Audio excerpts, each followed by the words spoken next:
Good afternoon, my name's Scott Smith and welcome to Brookwood Military Cemetery for the first of our live broadcasts this week for War Graves Week. Now, it's a little wet and windy here right now, but hopefully you can hear me and see me, and we're going to bring you a very special broadcast today because we're going to go all around the world. So firstly, thank you very much for joining us, and you are going to see what a day in the life of CWGC is like. This broadcast is actually one of the several that we have during the course of this week, and this is going to be taking place as part of our digital festival. Alongside our digital festival, we have physical events which you can actually book onto. So please do go and visit our website cwgc.org for more information, where you can find out about our tours and talks and events taking place across the whole of Great Britain. It is well worth checking out exactly what we're going to be doing there for War Graves Week. Now, as you can see, well, I've been joined here today by Megan Maltby, our Public Engagement Manager. Hello, Megan. Hi, Scott. Good afternoon, everybody. So, Megan, could you just tell us a little bit more about the commission? Yes, so I'm responsible for managing our public engagement team, of which there are coordinators based all across England, Scotland and Wales. And they're really there responsible for engagement with local communities, so that's schools, youth groups, other organisations, to really engage at a community level with these groups about the work of the Commonwealth War Graves Commission. And it's a team in an area that has grown in the last couple of years, isn't it? Absolutely. The value in engaging with the public with these sites so people know what's on their doorstep is really something that we advocate for in public engagement. So we now have 11 coordinators based all across the country who is that person of contact for the people in those regions.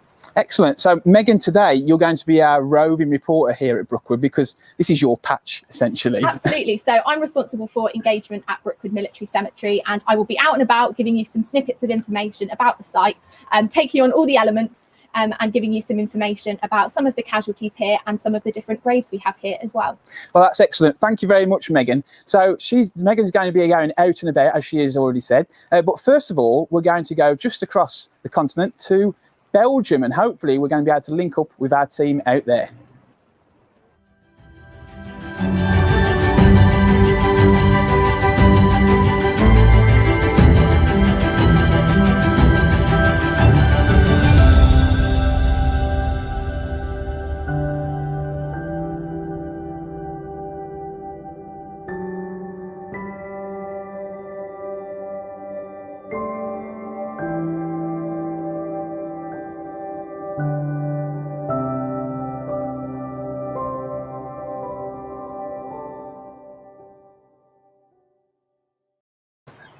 So there were some lovely shots of our Western European central area, and fingers crossed we are now going to be going live to our team in Belgium who will be joining us for this special broadcast today. Sounds a little windy there. Hello, Neela. Hello, can you hear me? Hi Scott. Hi everybody. I hope you can hear us. I'm standing here with Neela at a beautiful and unique location. Yes, well, it seems... You can see the cemetery here, but we won't reveal yet where we are exactly. First, we'll introduce ourselves. It's quite windy today, so hopefully you can hear us. Louise, let us introduce ourselves. Hello. So my name is Louise, and Nina and I, we both work for the Commonwealth War Graves Commission in the Western area.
turn around my camera so I can give you a better look.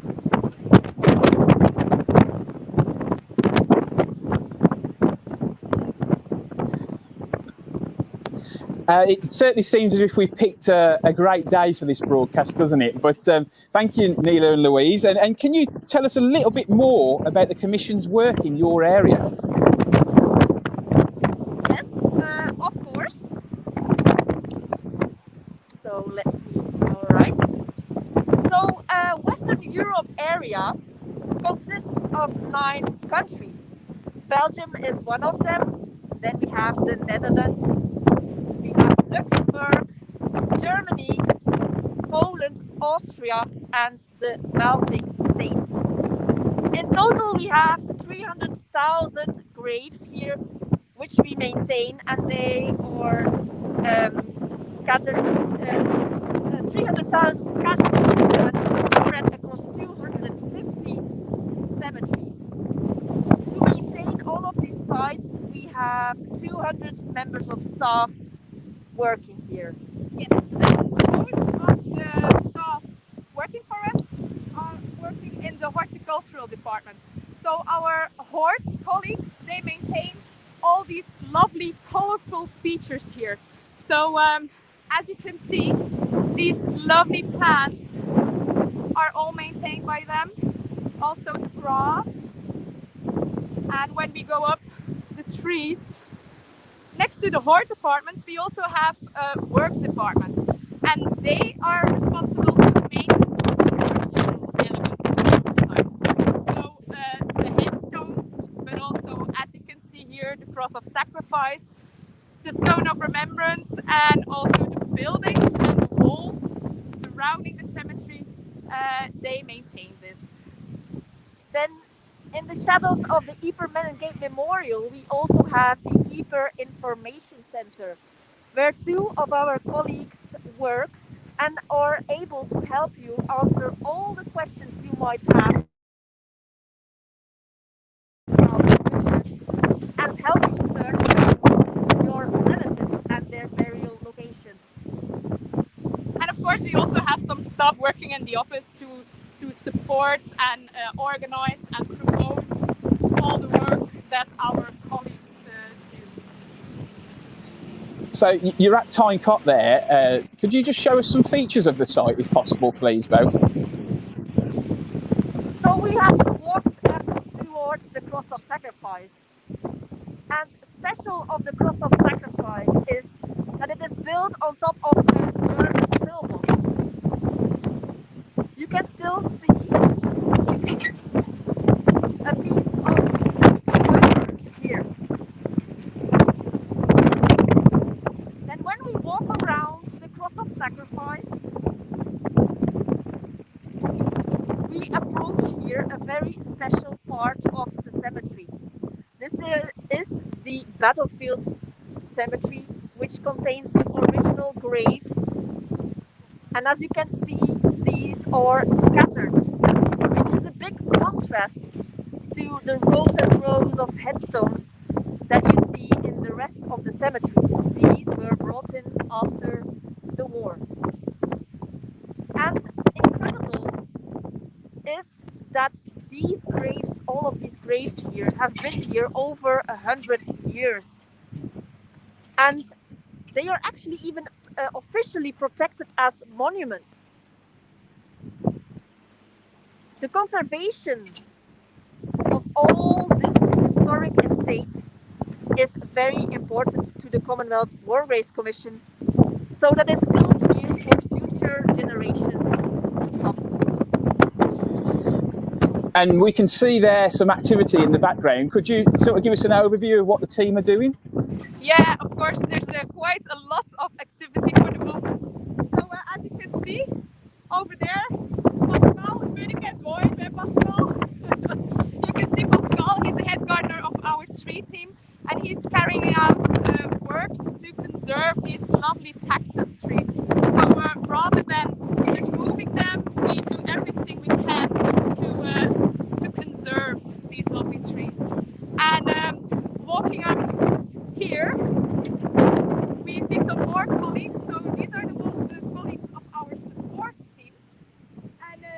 carry out some horticultural works too.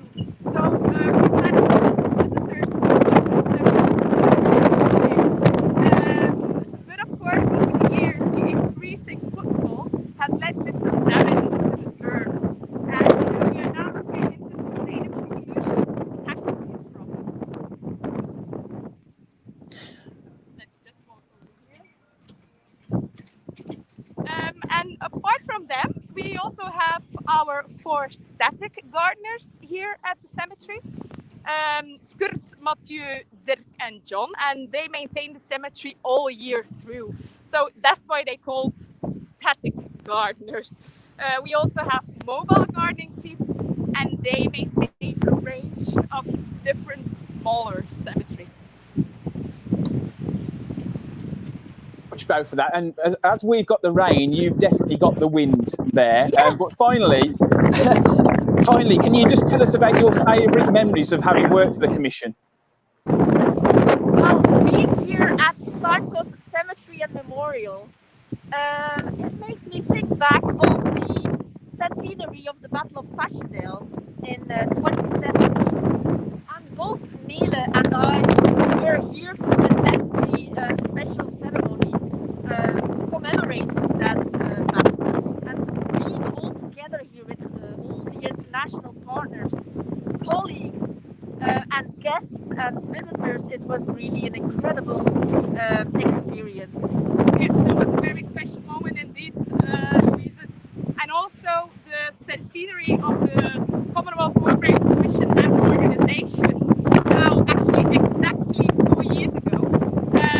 These events are something that I will never forget either. So there were staff events organised over the entire globe, and also in Ypres we had one. We organised one together. Actually, we seem to be a great team, and that was really a really nice day. Just as the day where we had the service in Westminster Abbey, very unique. These are very unique and special moments, and we're really proud to be part of the commission. Actually, I also like connecting with people and with colleagues all over the world. So that's why I'm very excited to join you on the rest of the live stream to see what our colleagues at the other end of the world are up to. Yes, Well, I thank think that's about the time we got for today. Yeah. So we hope to welcome everybody soon back here at Tyne Cot Cemetery and Memorial and the Upper Salient and beyond. And I think we can get back to you, schools. Well, thank you very much both for joining us today. That's been really, really great. So thanks very much for your time. Bye. Bye.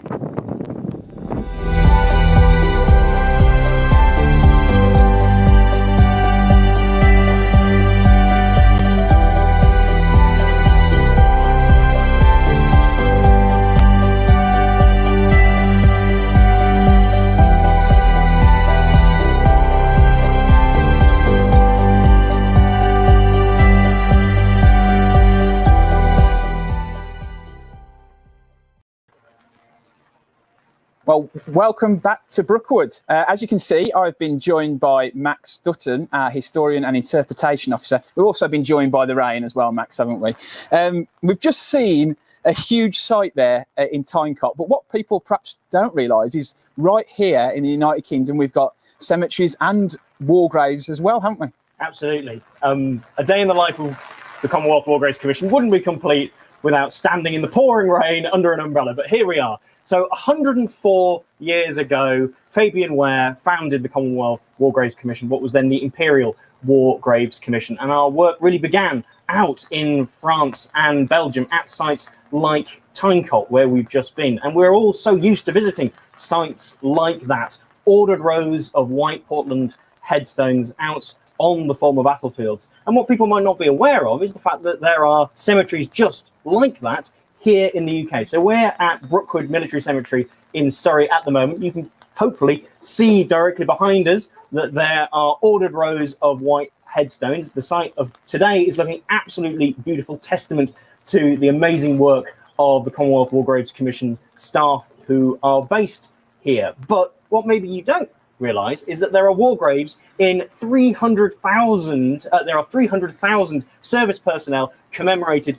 right here in the United Kingdom, and you can find their war graves and memorials at over 12,000 individual locations. Chances are there is a war grave near you, and that's because the United Kingdom was a base for operations during 2 world wars. Service personnel coming back from overseas, dying in hospitals of wounds and illness, and then being laid to rest, often by their families in their local churchyards and cemeteries, so mums and dads could go and visit them. And as you said, that people had connection to those war graves back then when we were first formed, but how do we remember today? So, of course, back then, this was mums and dads visiting their children, husbands and wives visiting their loved ones. The connection was deeply and immediately personal. Today, we're starting to move away from those immediate connections, particularly for the First World War. And what the Commonwealth War Graves Commission are attempting to do now with events like War Graves Week, with broadcasts like this, is to highlight the fact that these war graves are still here, they still have such important stories to tell, and that the work of the War Graves Commission continues in perpetuity, ensuring that these service personnel are never forgotten. And I suppose one way we do that is through the CWGC experience in France, isn't it? You're absolutely right. So the CWGC experience in France is where we do a lot of the maintenance work of our cemeteries and memorials, where a lot of our craftspeople are based, where almost all of our headstones are made. And that was a fantastic link, because we're going there next.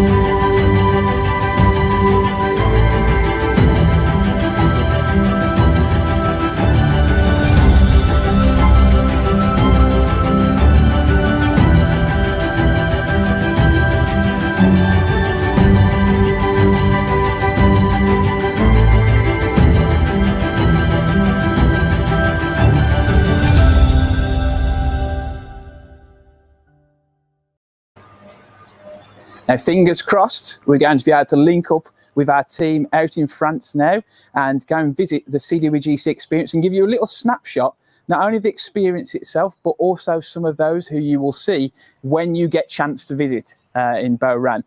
Obviously, at the moment, we're a little bit stuck, but hopefully in the coming months, we can get out there. And over to Fiona Taberry now at the CWGC experience.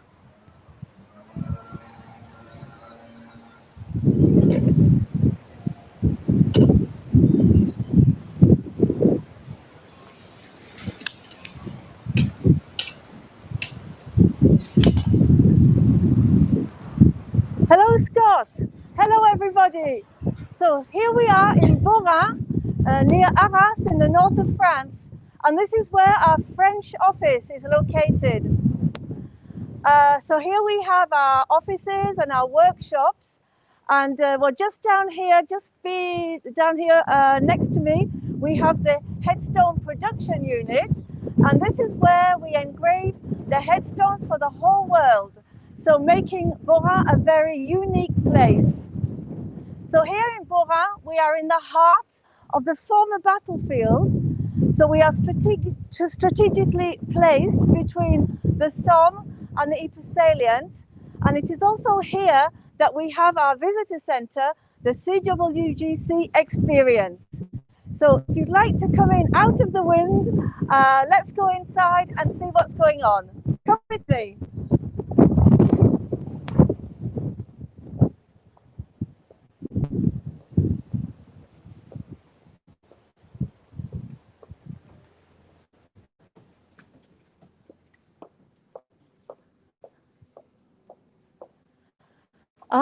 Here we have Lucy.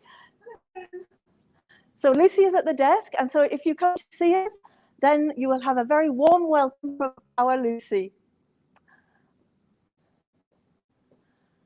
So here we are in the reception area of the CWGC experience. And as you can see, we have our map here, which shows the CWGC's commitment throughout the world.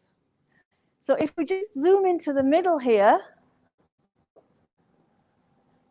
we can see that France commemorates more than 575,000 servicemen and servicewomen who died in the First and Second World Wars.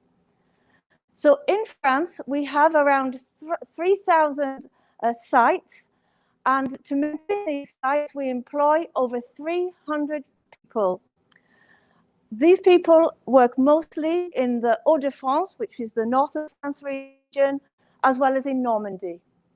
So the CWGC experience opened in June 2019. Of course, we haven't been spared by the health crisis, as a lot of people, and we are pleased to say that on the 19th of May, so 2 days ago, we were able to reopen our doors to visitors. So the CWGC will tell you the history of the commission, and we will show you how we continue today to maintain our cemeteries and memorials, so over 100 years on.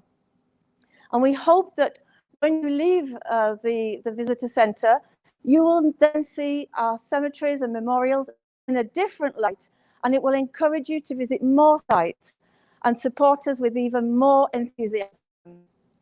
So the CWGC experience is open from Monday to Friday, from 9 o'clock to 4 p.m. And here we will tell you about horticultural maintenance, stone engraving, masonry, all different kinds of things, work of our recovery and reburial unit, and also the work of our craftsmen who use traditional techniques. So talking about our craftsmen, if you come with me, I'll introduce you to two of them.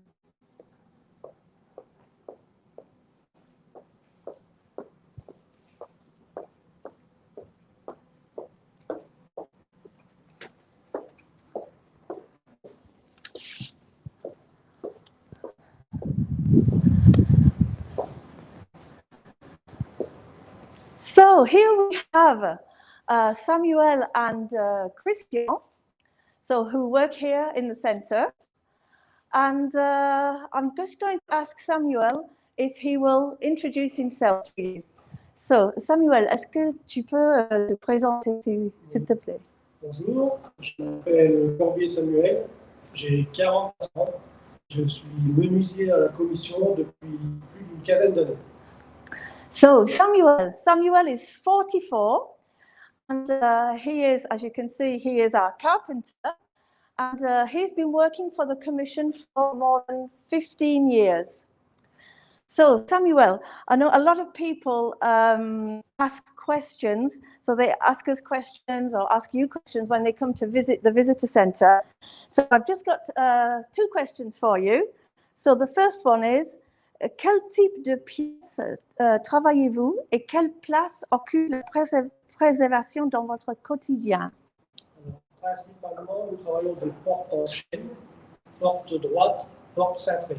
Okay, so Samuel tells me that mainly he works on doors, so there will be straight doors or curved doors. So, and all of this is made with French oak.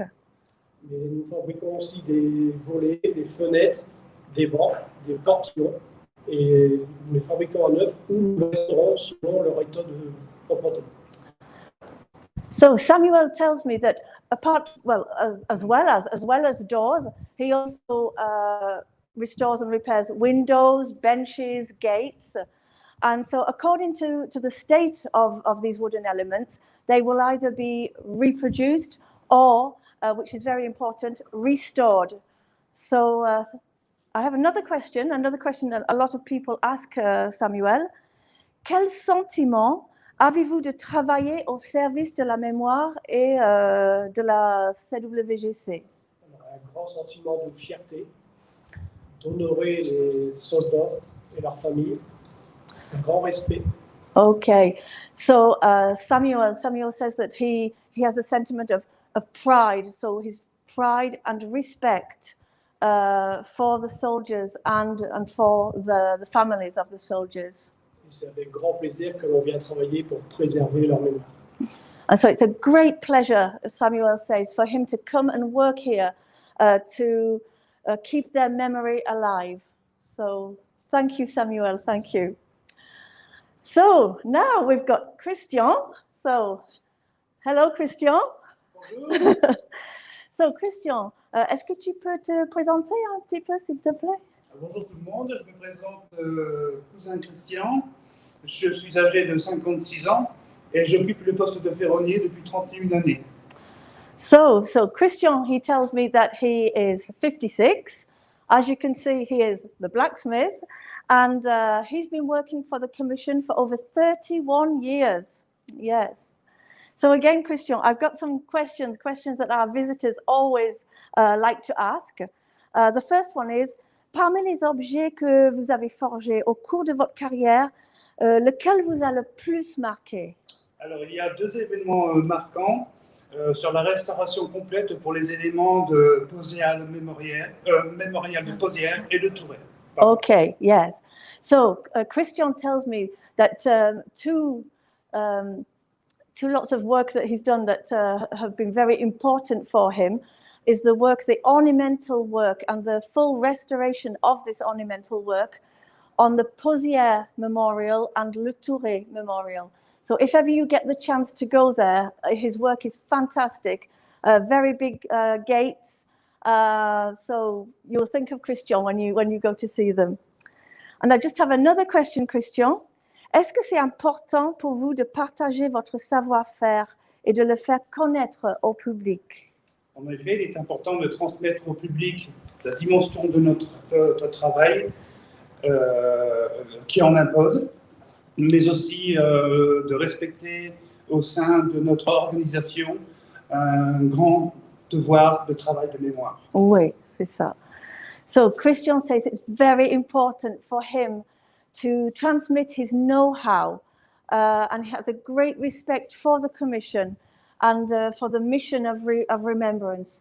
So Christian and Samuel are very, very passionate about their work, and I'm sure you would like to come to see them here and see what they do, as well as our other craftsmen. And as soon as you can get to see us here in Borin, please do, because we really want to welcome you. Okay, so thank you, Scott. Thank you, Fiona, Samuel, Christian, Lucy and Clements also behind the camera. That's really great to see the CWGC from the CWGC experience there. And also great to see is people commenting and leaving messages on the live streams. Thank you very much for engaging with us. You can also engage with us many other ways during the course of this War Graves week. And here's how you can do just that.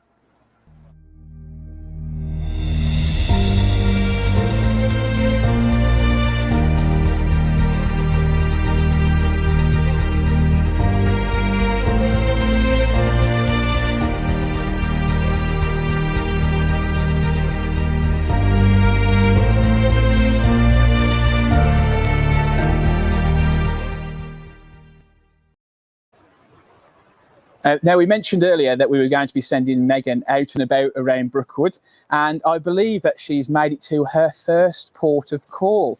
Hopefully, Megan will be able to join us on the line. Hi, Scott. Hello, Megan. Can you hear us? Loud and clear. Excellent. I'm really out here in the elements. It's blowing quite a wind at the moment, but I'm here to show you some things around Brookwood.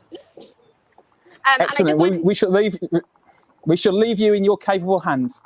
Thank you. It was fantastic to hear colleagues in France and Belgium talking so much and so kindly about the work they do, and especially to hear Christian say that he takes particular passion in looking after the Le Tourret Memorial, which is where my great-great-grandfather is commemorated. So thank you, colleagues in France. But today I am here to show you something a bit different. So at Brookwood Military Cemetery, we have several plots where we have foreign nationals buried. And the plot behind me, that I'm going to turn around and show you in a moment, is one of those plots. And that's the Italian plot. So, as you can see behind me already, essentially thinking that these graves look very similar, and don't be until you get a closer look that you realise that actually they look a little bit different.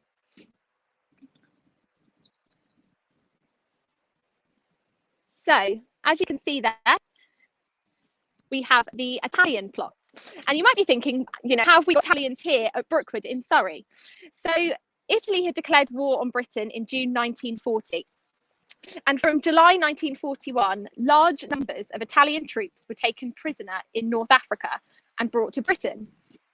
This was really one of the first major influxes of prisoners of war that we had here in Britain. And prior to this, they had been taken and held in other parts of the empire.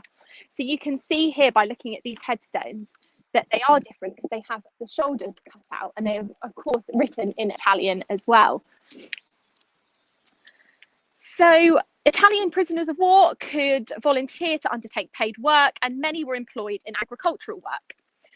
Following the Italian surrender in 1943, the status of the prisoners of war became more complicated, and around 100,000 Italians volunteered to work as cooperators and were therefore given greater freedom and were able to do things like going into town and things like that.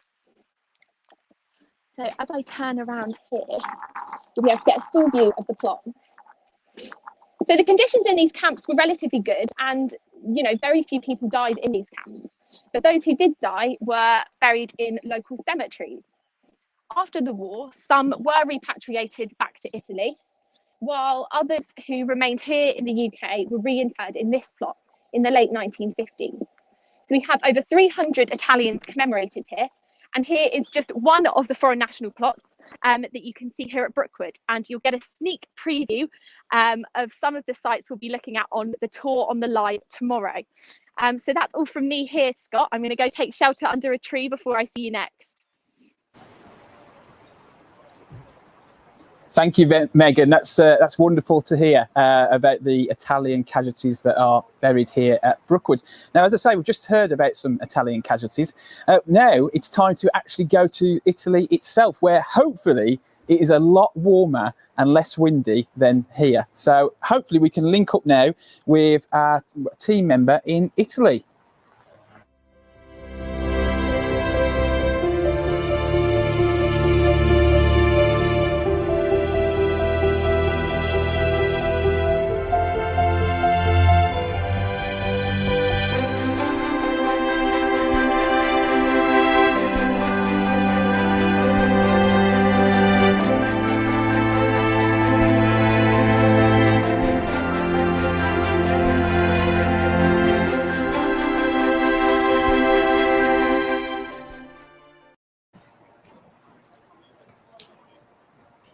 And over to Italy, where we should have Giancarlo.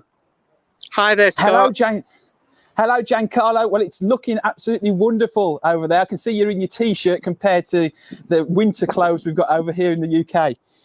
It is. It's boiling. Don't rub it in. Could you tell us where you are today? Well, I'm precisely in Cassino War Cemetery in Italy. Excellent. And do you just work there, or do you have other sites that you are responsible for? No, Scott, there's me and another two of my colleagues, Francesco and Mario, and we're all parts of the horticultural staff. How long have you worked for the commission? I've been working here since 1995, so that's 26 years, Scott. And do you have a favourite memory you can draw upon from that time? Well, Scott, in 26 years, there are a lot of memories, like I was saying. We can start from the visit from His Royal Highness, the Duke of Kent, an unexpected visit from the New Zealand rugby team, but the best memories that you'll never forget is the veterans. The veterans, each veteran has a different story, touching stories, pat on the back and say, thanks for looking after our lads. And those are the things that make you proud to work with the commission. Oh, that's lovely to hear. And I remember, I think it was 2019, there were some veterans that managed to get back out there for the 75th anniversary, I think, if I remember right. And obviously you were able to engage with them, and the site was looking wonderful, as it always does. But could you tell us sort of about the size of that site there and how many casualties we commemorate? Well, it's a big site over here in Cassino, Scott. We have 20 plots. Each plot has 10 rows, and each row has 23 headstones. And obviously a lot of them were killed in action, in fighting very much around this cemetery, weren't they? Yes, and as numbers, if we speak about numbers, we've got 4,271 casualties with a headstone, and then we've got more than 4,000 on the Cassino Memorial. The lost ones were all the Battle of Italy. And I think you were hoping to try and show us some of the cemetery, weren't you, as well? So if you want to give that a go, yes, if you of can course. put your camera around. I'll give it a go. I'll give it a go, Scott.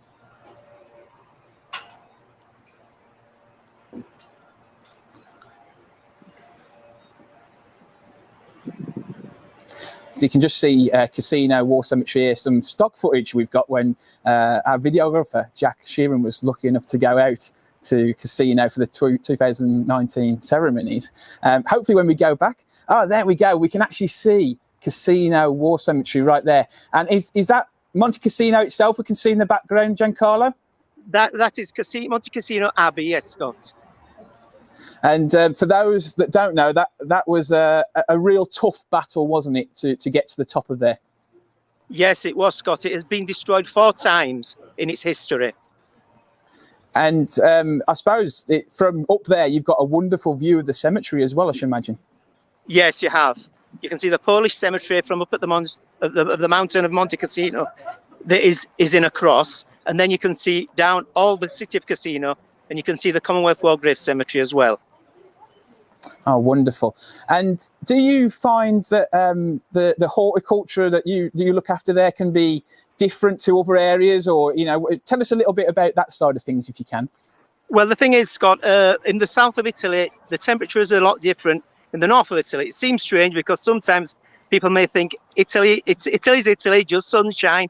But in the south of Italy, we have problems, especially in the summer, with irrigation systems, because it gets really hot here in the south of Italy. Well, I wish you could send us some of that heat today, Giancarlo, let me tell you, because we're shivering a bit here at Brookwood. But people who haven't had a chance to visit are seeing now a live stream of Monte Cassino, and we thank you so much for that, Giancarlo, and thank you very much for joining us on the stream today and telling us a little bit about your role and also yourself. So thanks once again for joining us. You are welcome, Scott. It was a pleasure. Excellent. Right, we're going to have a little advert now as we prepare for our next guest.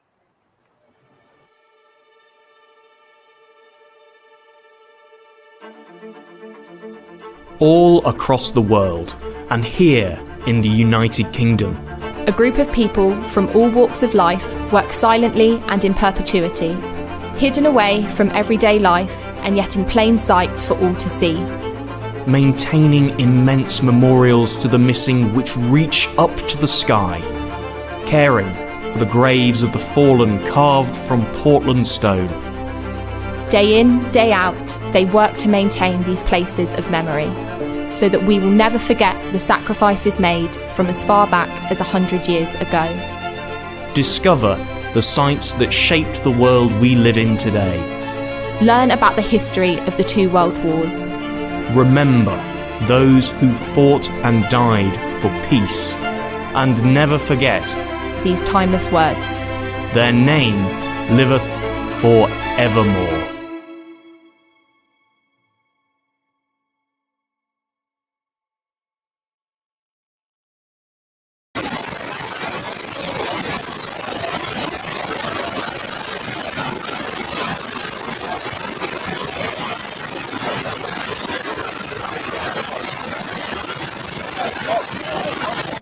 Yeah, good afternoon now. It's been a long day. Bob's been out and about in the rain and the wind, making sure this place looks absolutely wonderful.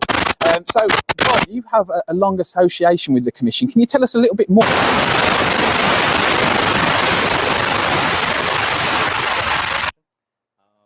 actually started here 34 years ago almost as a gardener at Brookwood and finished my training.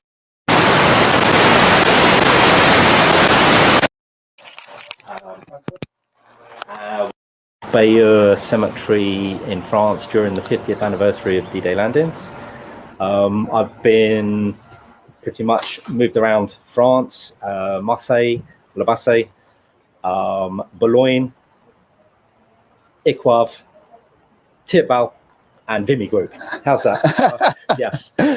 So I was at Vimy for the last 14 months since I've come back here to the UK area since February. You mentioned the 50th anniversary of D-Day. Is that your favourite memory, or do you have another one you could pick out?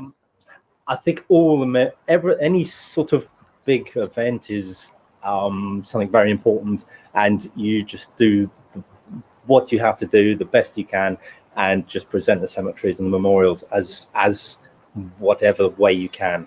I think probably the biggest is Tirtvale, obviously the 100th anniversary. So I was there before the 14-18 commemorations, but obviously 2016 was, that was pretty special.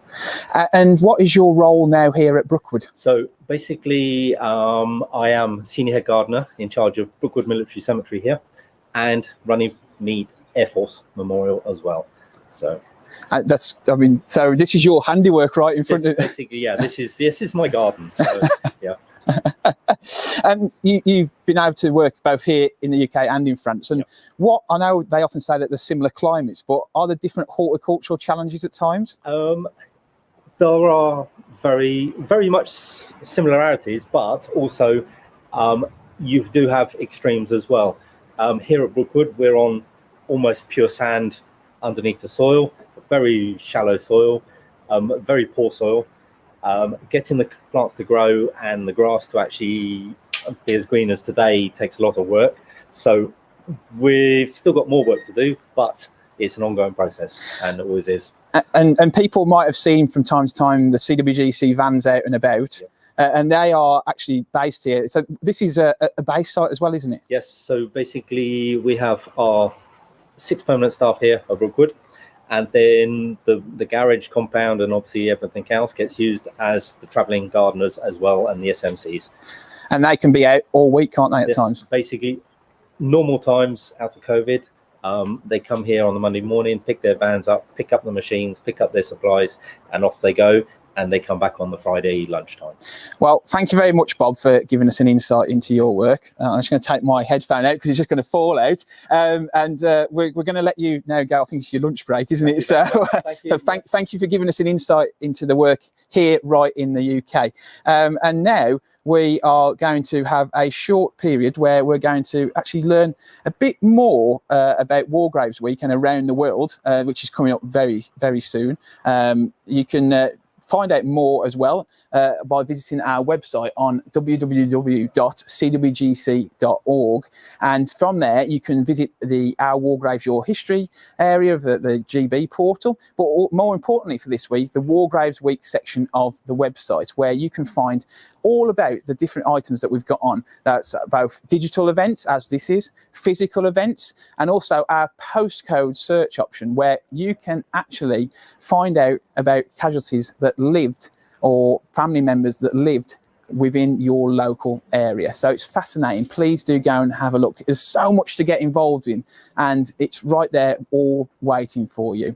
So right about now, we're actually going to go on our travels again. We've been in here for the UK for probably nearly 10 minutes. So we better go out and about again. And we're going to try now to hook up with our team out in Turkey. Hi, Scott. Hello, Ozdan. Can you hear me? Yes, I can hear you. Can you hear me? Excellent. Yes, I can. Wonderful to see you and wonderful to hear you.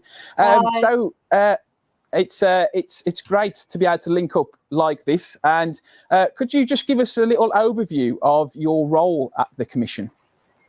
Okay. Our main job here is to make sure all the cemeteries and the memorials are in pristine conditions. And we have a small but very effective team for doing this job. A country supervisor for stonemasons and 10 gardens work very hard to make sure that the cemeteries and the memorials are peaceful and safe, and places of remembrance that welcome visitors. My role is to support this operational team. My main job is to make sure all the administrative tasks are going as smooth as possible. While they are working at the cemeteries, I'm at my desk and making sure all goes well, doing the administrative tasks, bureaucratic procedures, and financial matters like making sure all the bills are paid. Oh, excellent, Ozdan. And thank you very much for giving us a little bit of insight into your role there. And I should imagine that is quite a task to look after all of that. Yes, but it gives me to deal with different aspects of the job, so it's not so boring. Yeah. So can you tell us about the area that you work in and the responsibilities that are there? We have the commission, let me start this way, 30, it's a huge number what we're taking care of here. We have 36,637 Commonwealth War deaths of 2 world wars, and 26 of other nationalities are buried and commemorated here in Turkey. We maintain 33 cemeteries and 7 memorials, mostly on the Gallipoli Peninsula. And 27,000 of war dead have no known graves, so those are commemorated on those memorials. The Commission also maintains a memorial on Chinook Bear on behalf of New Zealand government, and also the Anzac ceremony site on behalf of the Australian government. And in addition to those 33 cemeteries, the Commission also maintains Çanak Consular Cemetery here in Çanakkale, and also Haydarpaşa Cemetery in Istanbul. Those cemeteries contain numerous civilian graves and also Crimean war graves. So we have our jobs spread all around Marmara region. Excellent. And do you have a special memory yourself of having worked for the Commission? Yeah, unfortunately, I joined the Commission in 2017, right after the centenary commemorations in 2015. So I didn't get the chance to stay with 12,000 visitors who came together at the Gallipoli Peninsula for Anzac Day for the dawn service.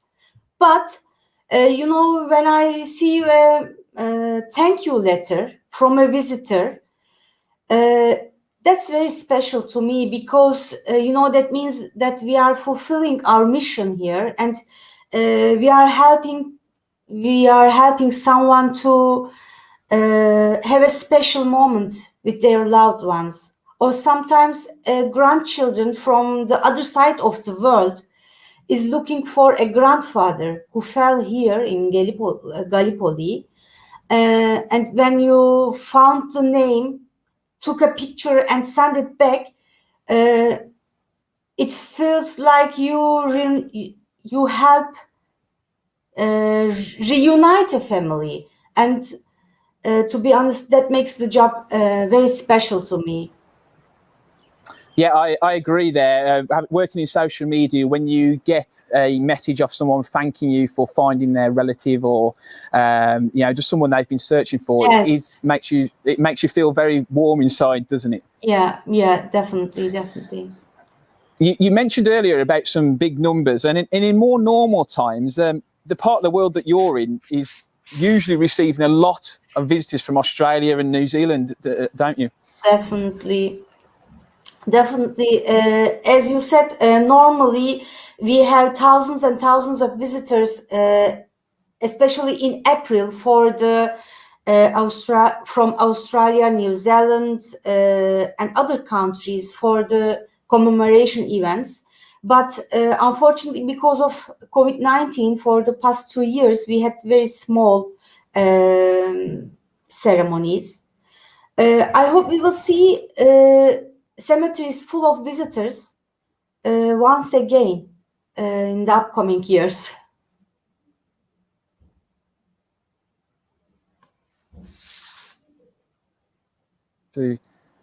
Well, fingers crossed. It is hopefully people do get a chance to come back and visit very, very soon. I'm sure there's a lot of us out there who would love to be able to come and visit the Turkey and the Gallipoli Peninsula. Ozdan, thank you very much for joining us today. It's been wonderful to hear a little bit more about your work, and we would like to wish you all the best for the future. So thank you very much, Ozdan. Thank you for having me.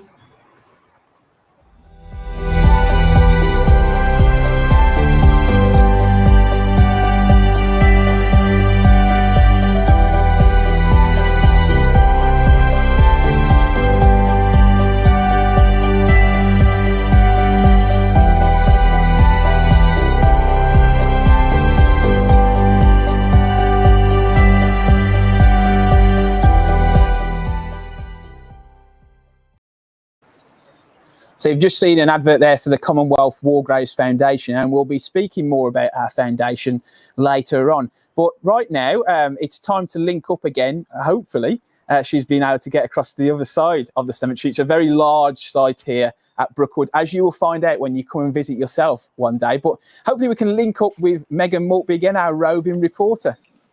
Hi, Scott. You've just caught me just as I've been stood here for 10 minutes, and just as you caught me, my umbrella went inside out. So excuse the appearance behind me. But it's brilliant to hear from Turkey and Gallipoli, and that's exactly why I was in the position to stand in today. So for those of you that do normally manage to get out and about overseas, I thought I'd bring the Anzac forces to you here at Brookwood. So for those of you that don't know, we do have a huge site here at Brookwood, and where you saw me earlier was very much close to one of our large Second World War plots. And where I am stood now is in our First World War plot.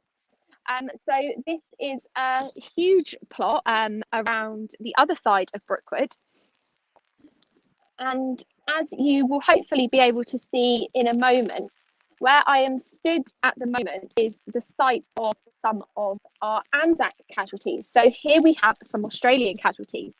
And it was good to hear Bob speaking earlier about the hard work that the guys put into maintaining the site here, and how difficult it is due to different types of soil. But I have to say, and probably thankful for some of this rainy weather we've had, the grass here is looking absolutely fantastic. So this, as you can see in front of me, is the First World War section. Brookwood is quite unique, whereas we have a stone of remembrance in each plot. So at the site itself, we have 2 stone of remembrances and 2 crosses of sacrifice, as you can see up here in the distance. So I've just shown you some of the Anzac casualties we have here at Brookwood, and I'm just going to wander over now to where we have some of our New Zealand casualties commemorated. And as we walk past, what you really find here at Brookwood, and we'll show more on our Facebook Live tomorrow, is really the Commonwealth's contribution to the World Wars. As I walk through the Canadian First World War plot, I find it incredibly moving to stop and take a moment to read the epitaph, as I'm sure many people do as they wander through this site. We've got a few more stops along the way today here at Brookwood Military Cemetery, and as I mentioned, you'll be able to hear even more about the casualties commemorated here tomorrow. But I hope what you can see here is the fantastic gardening work that has led to such a lovely green patch of grass. And here I have arrived at the New Zealand headstones. So just for those of you that aren't familiar, you can see down here one of our New Zealand casualties. The inscriptions are a little bit difficult to read at the moment because we have had quite a lot of rain. But really what you're finding here at Brookwood is the Commonwealth stories that we commemorate, and the casualties here that fought and died in this plot during the First and in some cases the Second World War as well. So I'll be heading back to you all shortly to tell you a bit more information about this fantastic site. But for now, I'm going to hand it back over to you, Scott. And hopefully we're heading somewhere a little bit warmer than where we are right now. Thank you, Megan. I think the weather is playing havoc a little bit with our signals, but thank you for showing us a little bit more of Brookwood there. And reminder that you can actually get involved with Wargraves Week yourself by simply just visiting your local cemetery or memorial and sharing the messaging on social media using hashtag Wargraves Week.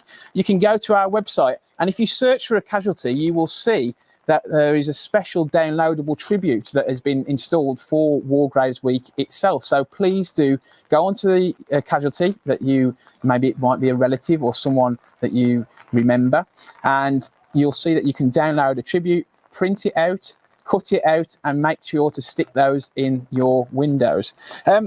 As Megan was talking about there, the Commonwealth angle was really shown to our work. And so far, we've travelled to Belgium, France, Italy, Turkey. But now it's time to head to Africa.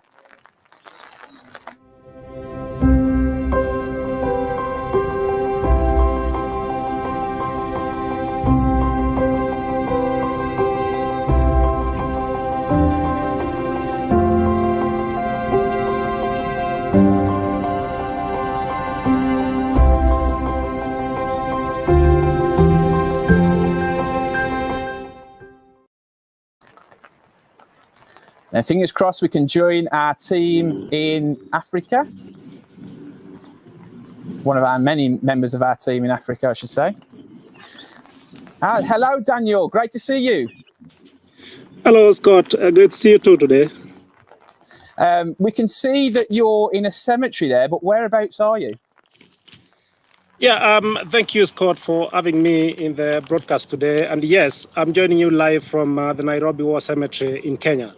Scott? And how many service personnel are commemorated there? Right, Scott, the Nairobi War Cemetery is the largest site we have in East Africa, and a total of 2,029 service personnel are commemorated in this cemetery. Now, in addition to the actual burials, we have the East African Memorial on my right, where a total of 2,213 men of the land forces who lost their lives in the advance from the south to the Somali, Somaliland, and Ethiopia, Ethiopia are commemorated. Now, to add to that, we also have the Nairobi Memorial on my left in this cemetery, where a total of 477 men of the United Kingdom, South Africa, and the East African forces who died in the non-operational zones in Kenya, whilst either training or in the lines of communication or garrison, and whose graves could not be located, are commemorated. Scott? And the weather looks absolutely fantastic there, Daniel, compared to, I've mentioned it a few times already on this stream, but it's looking beautiful out there, and we can just see some footage of the cemetery itself on screen. Now, you are regional manager for East Africa, so what does that role entail? Thank you, Scott. Yeah, as a regional manager, my key role is to ensure that the over 16,700 casualties in the 108 sites spread across the 8 East African countries are properly and honorably commemorated.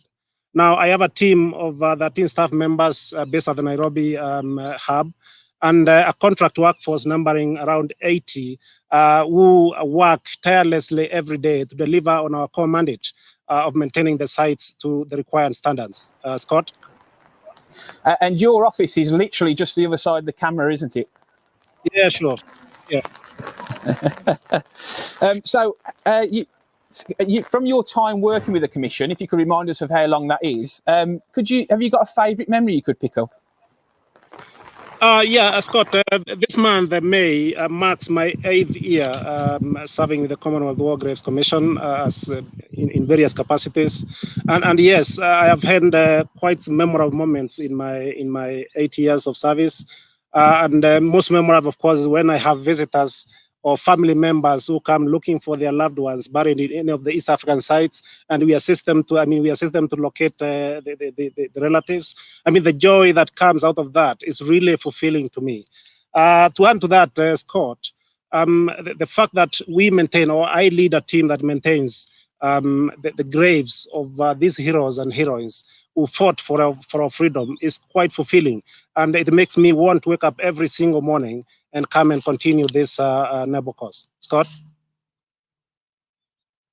So that's something to bear upon there, isn't it? I think that it's been mentioned a couple of times about how, remembering those that lie within these cemeteries, and that's why we all do this job that we do, don't we? Yeah. You're not always based in Nairobi, as you've said, and you have some longer journeys, don't you, at times? Yeah, definitely. We do travel quite a lot across the East African region. From Nairobi, we go to other countries like Tanzania, Uganda, Malawi, Mozambique, Zambia, Zimbabwe, and Botswana to look at our sites. So we do quite a bit of travel, Scott. Along with a number of other staff who we've already spoken to today, Daniel is also on Twitter, and he's well worth giving Daniel a follow. And you love to highlight the cemeteries that you work in, and at times you have some different visitors as well, don't you? Yeah, you're very right, Scott. In addition to the many people visiting our sites, for example, here in Nairobi Cemetery, we have quite some traffic of visitors. We also have another type of visitors. Now, we are cut out of a forest, as you can see. I don't know if you can see from my back, that's a forest. And we have a lot of wildlife, like monkeys, dick-dicks, warthogs, coming to visit us as well. Yeah, you're right, Scott. It's well worth having a look at Daniel's Twitter feed, because you never quite know what's going to show up in the cemetery there. And you mentioned about people visiting as well. We have quite a few people coming up to the cemetery as well. Yeah, sure. We have a lot of visitors, and I can see from here all the benches are fully booked. We have visitors who came to visit, and they interest on the benches in our cemetery. Yeah, we have quite a lot of people visiting the site.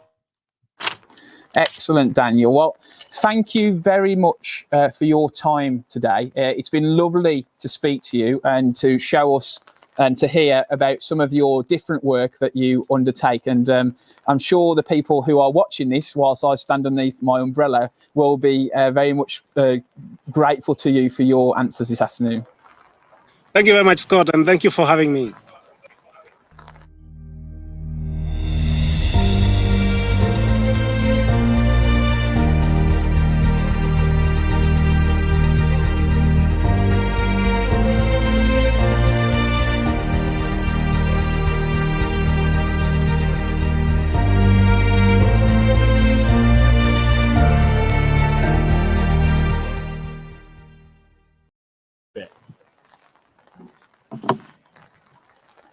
Oh, I think we've still got Daniel on the line as well, Jack.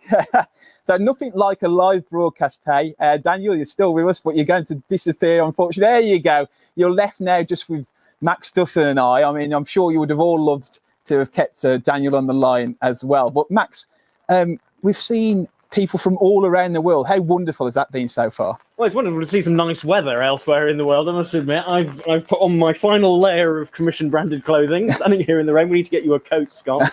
It's been remarkable already, and I know we've got so many extra places to go. So if you're watching with us, do stick with us. We're going to lots more places to see some of the amazing work undertaken by our colleagues around the world. All that is still to come.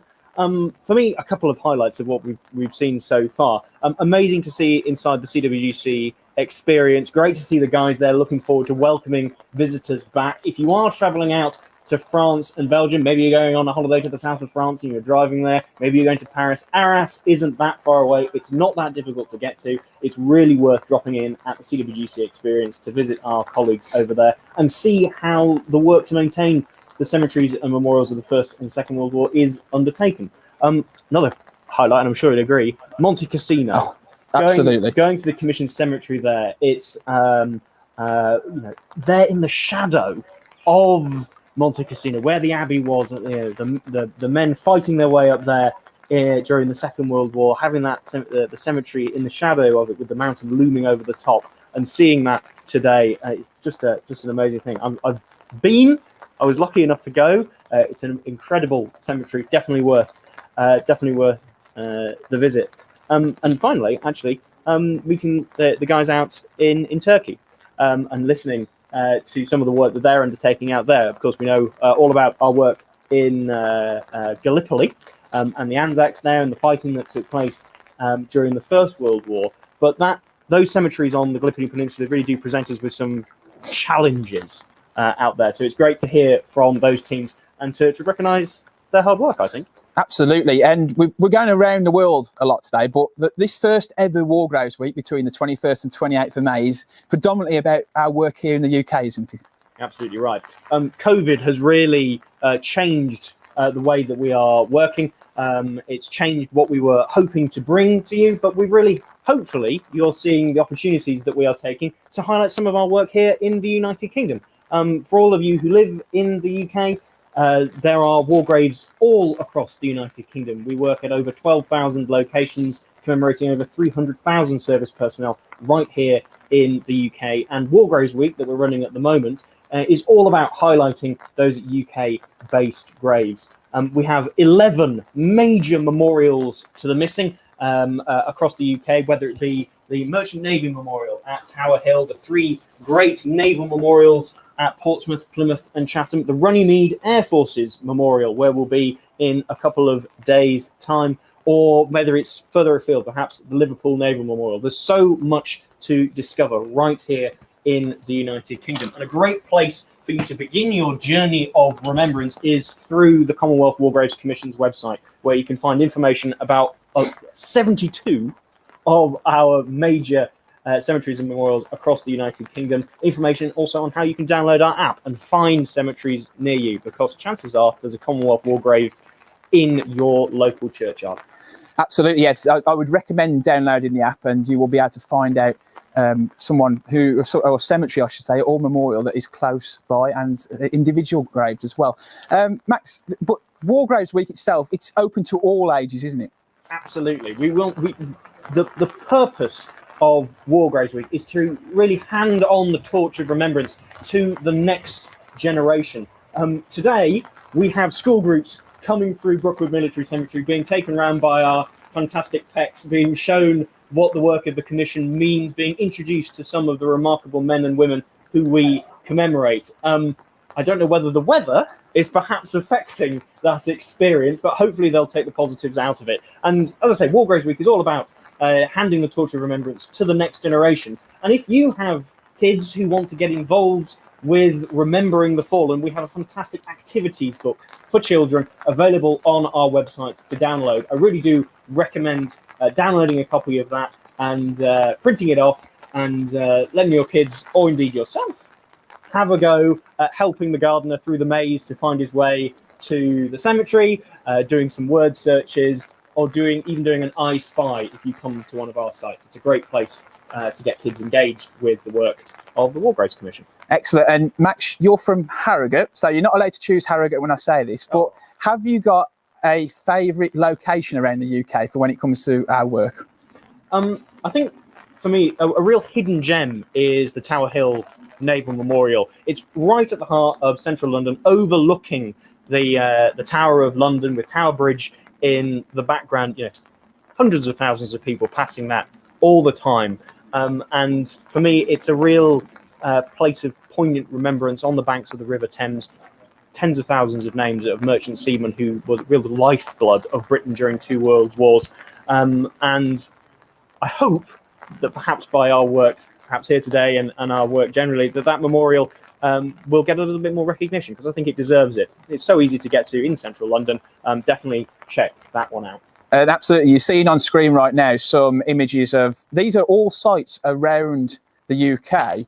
And I think people are still shocked at times, aren't they, that they can find rows of headstones, big memorials, cemeteries right here, aren't they? Absolutely. I mean, just a story to illustrate that point. We've got a tiny little cemetery at Kingoosey in the Scottish Highlands, and there are something like 13 war graves in there, and the majority of them are Indian casualties of the First World War, men who came from undivided India, from the frontier, to help train British soldiers in mountain warfare for fighting out in Italy, and they died during that training and were laid to rest in the Scottish Highlands, and they are a permanent reminder of that unique and important relationship between Britain and its former empire. And I hope everybody who travels that way looks up Kingoosey and drops in to see those fellas, because it really is worth remembering that their sacrifice and that the fact that they are from the uttermost ends of the earth but commemorated right here in the United Kingdom. And that story is played out for all of the Commonwealth countries that we look after, whose casualties we look after all across the United Kingdom. So right here at Brookwood, we have all 6 of our Commonwealth countries commemorated here. You can see the Canadians, lots of Canadians right behind us. Here you can see South Africans, you can see New Zealanders, we have service personnel of undivided India, we have South Africans, we even have some Newfoundlanders. A beautiful caribou headstone badge. Hopefully, maybe Megan might find one of those in the pouring rain a little bit later today. If not, make sure you tune in to our walk round of Brookwood Cemetery tomorrow, where we will definitely point out some caribou headstone badges. Excellent, Max. Thank you very much. Let's find out a little bit more about our work right now.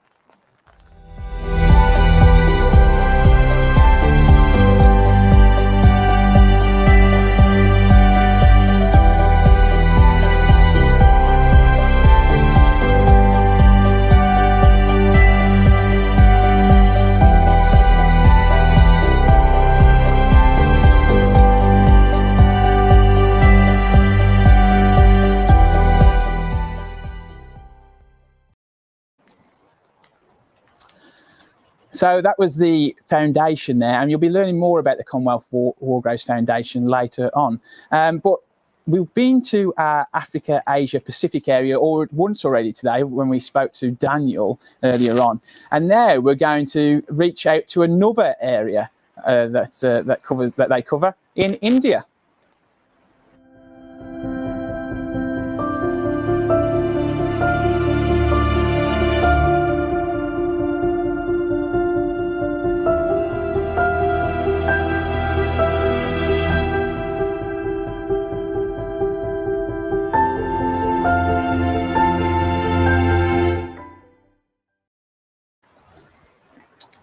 So hopefully we've got Senthil Nathan on the line right now, joining us from India. Senthil, can you hear us?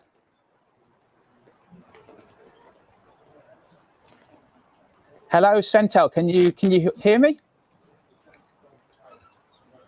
Oh, I think we're just having a few connection issues there with Senthil. So we'll aim to get back to him very, very soon. So as has already been mentioned on more than one occasion today, this broadcast is actually part of our War Graves Week coverage, and between the 21st and the 28th of May, we're going to be bringing you events, both physical and digital, like never before. We're going to tell you all about our history, our work, and how you can get involved. That's the most important point. We want you and your family members and your friends to get involved with us during the course of War Graves Week. One simple way to do this is just by visiting a cemetery and uploading a picture onto social media and using the hashtag War Graves Week, because that way then it can be collated and other people can see that you are taking part in this National Awareness Week of the Commonwealth War Graves Commission. You can of course link to our website CWGC.org, and on there you will find a dedicated War Graves Week section. So if you do that, then please let us know that you are doing that, and we look forward to seeing so many of you involved. Now I think we can actually go back to India right about now. We're just seeing some work there at Brookwood, and hopefully Senthil is on the line. Senthil, can you hear us? Oh no, we're still having trouble, Centel. Sorry. I wonder if it's because your headphones are plugged in, maybe.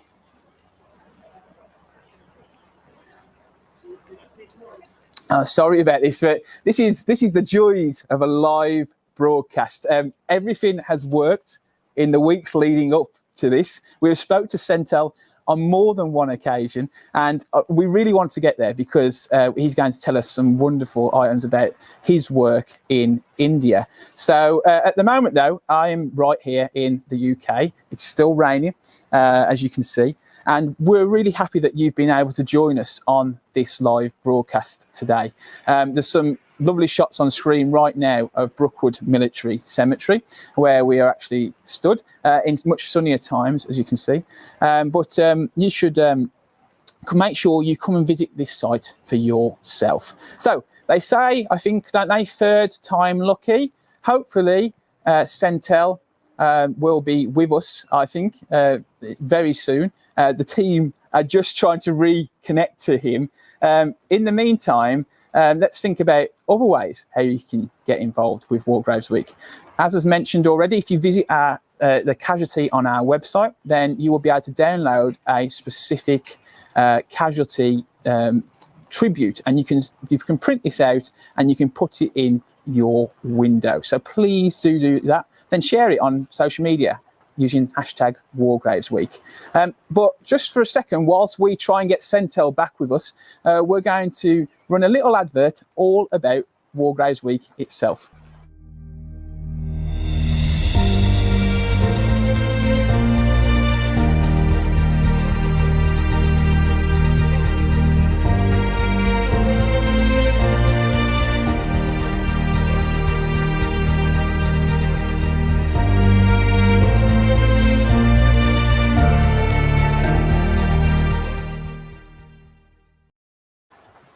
Well, as I say, third time lucky. Let's try again to Centel. Centel, can you hear us? And can we hear you, more importantly?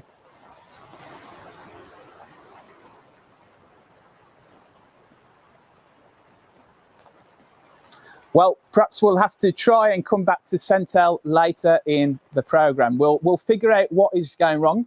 As we mentioned earlier, this has all gone smoothly beforehand. And we really want to hear from our team member out in India. And I'm sure you do as well back home, because it's really important that we go to as many different parts of our work that we can. As I was saying, though, you can go onto the Commission's website and find out all about Wargraves Week itself, because that is where everything is being held and you can discover how you can get involved. One of the other ways you can get involved is through going on a talk or a tour. And you can do this by going onto our website and searching out. There are over 40 different talks and tours taking place over the course of the next week, all around Great Britain. Please do book yourself onto one of them. And we look forward to seeing you there. So we're going to move on from Centel, but we hope to be able to get to him later in the programme. And in the meantime, we're going to, next up, I think we're going to see if Megan is available again. I believe she's out and about at Brookwood once again. Megan, can you hear me? Hi, Scott. Yeah, I can hear you loud and clear. Can you hear me okay? Yes, we can hear you and see you. Good. I've had to ditch the umbrella because it's got too windy out here. But what I'm going to be showing you in a moment is some of the Indian casualties that are commemorated here at Brookwood. For those of you that don't know much about Brookwood, it is just outside of Woking. And as Scott was saying, we do actually still have some tours available for the site over this next week. We will also be running tours of Brookwood throughout the summer as well. So do keep an eye on our website and come along for one of these free guided tours of the site. You can learn so much about the history of the site itself and the stories of the casualties commemorated there. So the casualties that we're going to talk about today, as I just mentioned, are those Indian casualties here at Brookwood. As I mentioned just a moment ago, we are here in Brookwood, which is just outside of Woking in Surrey. So the Shah Jahan Mosque in Woking is the oldest purpose-built mosque in the UK, I think there's a bit of an issue at the moment of you being able to see what I'm seeing. I think the camera will come back in a moment, so do bear with us. So the mosque became a centre for Islam in the UK. And in the First World War, it was petitioned, authorities were petitioned for a nearby piece of land to be used for Muslim burial ground for soldiers. In 1921, this burial ground was taken over by the Commonwealth War Graves Commission for maintenance. So we were there for the upkeep of these Muslim burials who had been laid to rest. And this was during the First World War. And there was also a further 5 burials after the Second World War. In the late 1960s, this place where the graves were actually moved to this plot here in Brookwood. They were moved from the Woking Muslim Burial Ground Peace Garden, which is a fantastic site to go visit for remembrance, which is again here not far from Brookwood in Woking. So do go have a look at that. And they were moved here essentially so we could better maintain them. As you can see, they're being maintained to a fantastic standard here. As you can see, the rain is hindering you maybe being able to read some of the inscriptions on the headstones. But the graves bear the quotations written in Arabic from the Quran. And really, this is another example of how our headstones can look quite different. Our Commonwealth War Graves Commission headstones can look quite different with the different religious emblems that are on them. So as you can see, the plot that we have here sits in the corner of Brookwood Military Cemetery. And as you can see, it's facing out to all of the rest of the plot, which we will explore in much more detail tomorrow during the Facebook Live. But for now, that's all from me from this side of the cemetery, Scott, and I'll see you again soon. Thank you very much, Megan. As you can see, someone has been kind enough to give me a big coat, a big winter coat. I didn't expect to have to be putting this on today. And I know I'll keep mentioning about the weather, but you do all this planning, don't you? And you think May is going to be wonderful. And then we end up with a day like today. You couldn't really plan it. At least the 55-mile-an-hour winds don't seem to have hit Brookwood at the moment, but the rain definitely is. Perhaps that's what we need to blow it away. But hopefully you are continuing to enjoy and learn. That's the most important point. Learn about some of our work here, specifically right at Brookwood, because it's a huge and fascinating site and one that you should really come down and visit, and perhaps isn't visited enough. And it's absolutely got full of stories from hundreds of different stories and many different nationalities. So hopefully you will be able to come down yourself one day, come rain, shine. But it's lovely in all weathers, and there's new information panels gone in to help you learn about this site. You can download the handy Brookwood guide off our website that our public engagement team and Simon Bendry have been working hard on over the course of the last few months, and those handy guides go all over the UK. So it is worth going on there, downloading a guide, and you can find out little snippets of information, little nuggets that you might not have known about. Also on there, if you go onto that section, you can also learn and start to research about casualties that we commemorate in more detail. So you might have, I don't know, a grandfather, a great uncle, an uncle, a father, and you want to find out more about their service. Well, go onto the CWGC website and have a look at our How to Research series. And on there, you will be able to see and how you can start your own journey of discovery. And this is all part of War Graves Week. This is what we want to bring to you. We want to bring to you as much as possible, you know, and show as an organisation that we are here for you to be able to find out more. So just for another few seconds, why don't we have another advert?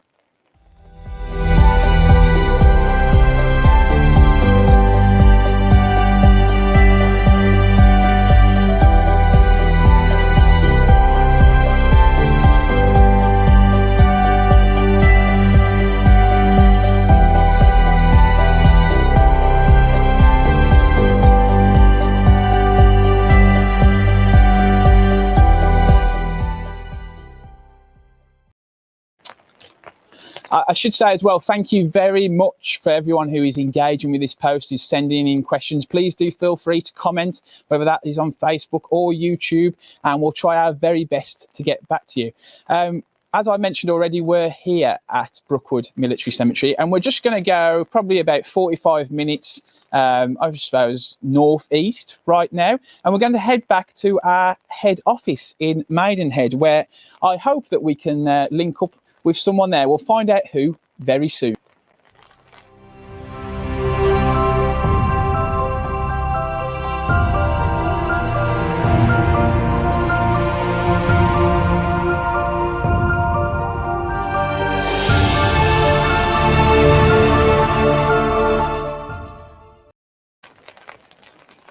And we should be able to now link up with Andrew Featherstone. Hello, Scott. Can you hear me? Hello, Andrew. Yes, we can hear you, and you're inside the archive right now. Could you give us a little overview of your work? Yeah, I'm obviously really feeling a bit sorry for everybody else who's out in the pouring rain. Quite nicely tucked in, nice and warm here in the archive. Well, not too warm actually, because obviously we want to keep it at quite a low temperature for the documents. But yeah, so here in Maidenhead we have the Commission's archive, that's historical records about the casualties we look after and the sites and memorials we maintain, and also the kind of history of the Commission itself, the work and the processes involved in the work over the last 100 years. So I'll just have a little walk around. So hopefully you can see behind me, this is the archive proper. So all of these shelving units, which are nice to see so much on the advert on the way in. So this is the archive store. We have a lot of our records based here, but some of our other records are stored off site in long-term storage. So things that maybe have already been digitized that we don't need to access on a regular basis, we store them off site in a dedicated kind of archive long storage place. So the stuff we have on site tends to be stuff that isn't actually digitized yet, and we kind of are working our way through some of that, but also making it available to researchers as and when they're able to come in. And obviously, in the current circumstances, that's not able to happen at the moment, which is a bit of a shame. Although you've mentioned there the archive is historic, your position and your dedicated archive team is perhaps quite a new one now, isn't it? Yeah, it feels strange to say we're new. I mean, I've been at the Commission now for eight years, but obviously having listened to some of our colleagues on the broadcast earlier, it's not unusual to have people here who've served 40, 45 years their whole life working for the Commission. So 8 years, I still feel a bit of a newbie. Yeah, so I was the first permanent archivist for the Commission, and I joined in 2013. Before that, there was sort of work put in place to create an archive catalogue in the mid-1990s. That was funded by the Leverhulme Fund, and we had a sort of temporary archivist come in and do some of that work. But yeah, 2013 is when I joined the Commission, and we started developing the archive department as its own department, and hopefully we've kind of gone on from there, from strength to strength, and done some great things, I think. Yeah, certainly. It's opened up the archive to not only for the Commission's use, but I know a number of people you see on Twitter, don't you, using archive documents from the Commission that either you've shared with them or they found themselves through the online portal. Is that right?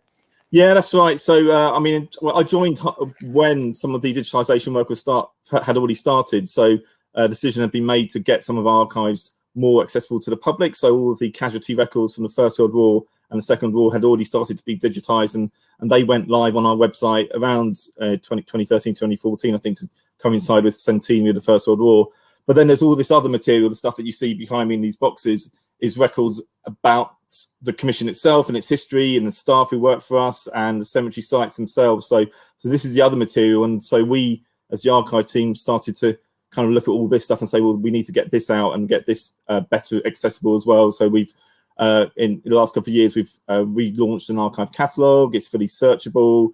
We can put more online archive content through, and that's kind of one of our priorities now, certainly in the kind of post-COVID world that we're kind of entering into. We realise that it might be quite difficult for some people to get actually physically into our archive if they're doing overseas travel, if they're coming from somewhere else. So we want to prioritise putting some more content online. It's a big job. It's not something we can do overnight, but it's a long-term goal to get more and more stuff online. Yes. Well, it looks wonderful there, and in the new shelving units. And don't get me started on shelving, Scott. You know I could talk for hours on shelving. Yeah, yeah. So one of the things we've done during lockdown, obviously, we're really. It's sad not to have researchers in, but we didn't kind of sit on our hands and twiddle our thumbs. We took the opportunity to kind of refresh the archive store. So what you see around me is brand new shelving units, which are going to be better able to preserve some of this historic documents. So that was a big project in itself to kind of decant everything, rebuild new shelving, and then we put everything back, making sure we didn't put things in the wrong places. So yeah, that's what we've been doing. You've picked out a couple of items of interest, haven't you, from within the archive? And I think you're going to show us them right now. I am. I'm going to put on some gloves. So bear with me 1 second. And I've kind of tried to pick things that relate to places that you've already talked to with some different colleagues. But I just heard Max mention these caribou headstones. So I thought I'd quickly go and see if I could find, just in case Megan wasn't able to. So hopefully you can see this is the original architecture design for that Newfoundland headstone badge. This was done by MacDonald Gill in 1919. And so he was a kind of an artist, a graphic designer and architect who the Commission engaged to design all the headstone badges. So it's a really, really nice piece. If I zoom in, you can actually see the pencil lines and work on it. So just in case Megan can't find one in Brookwood, although I'm sure she can, I thought I'd pick that out. And then also I've just got some other things. So I know we went to Cassino War Cemetery. So here are some lovely photographs of it being constructed in the 1950s. So, where I'm trying to get this on the camera properly. So where Giancarlo was, this is what it looked like in the 1950s. Also a really, really nice view of it, showing the monastery and the hill in the background with the original wooden crosses. So that's the sort of things we have in the archive. Obviously, I couldn't not show you something about Brookwood, as that's where you are today. So, but I wanted to show something maybe slightly different. I know much of the contents of the archive really relates to the work of the Commission and the work we do maintaining and building the sites and constructing them. But I've got here a photograph album that was given to us. Well, we were contacted by the family of this woman, a lady called Gladys Wilton. Her brother had died in the Second World War and it was commemorated on the Medez El Bab Memorial in Tunisia. And actually in the 1950s, when she was going out there to attend the unveiling ceremony, but what happened, there was a lot of flooding and there was a big storm, and lots of the relatives couldn't actually attend the unveiling ceremony. So a year later, the Commission couldn't get them back out to Tunisia, but invited them to the Brookwood Memorial unveiling instead. So she's created a kind of scrapbook album showing all the details of the Brookwood Memorial. That's the original order of ceremony for the Brookwood Memorial unveiling. This is the lady herself. I'm trying to get this on the screen. If you can see it, oh God, I'm terrible at doing this, aren't I? That is Gladys Wilton there in the bottom corner.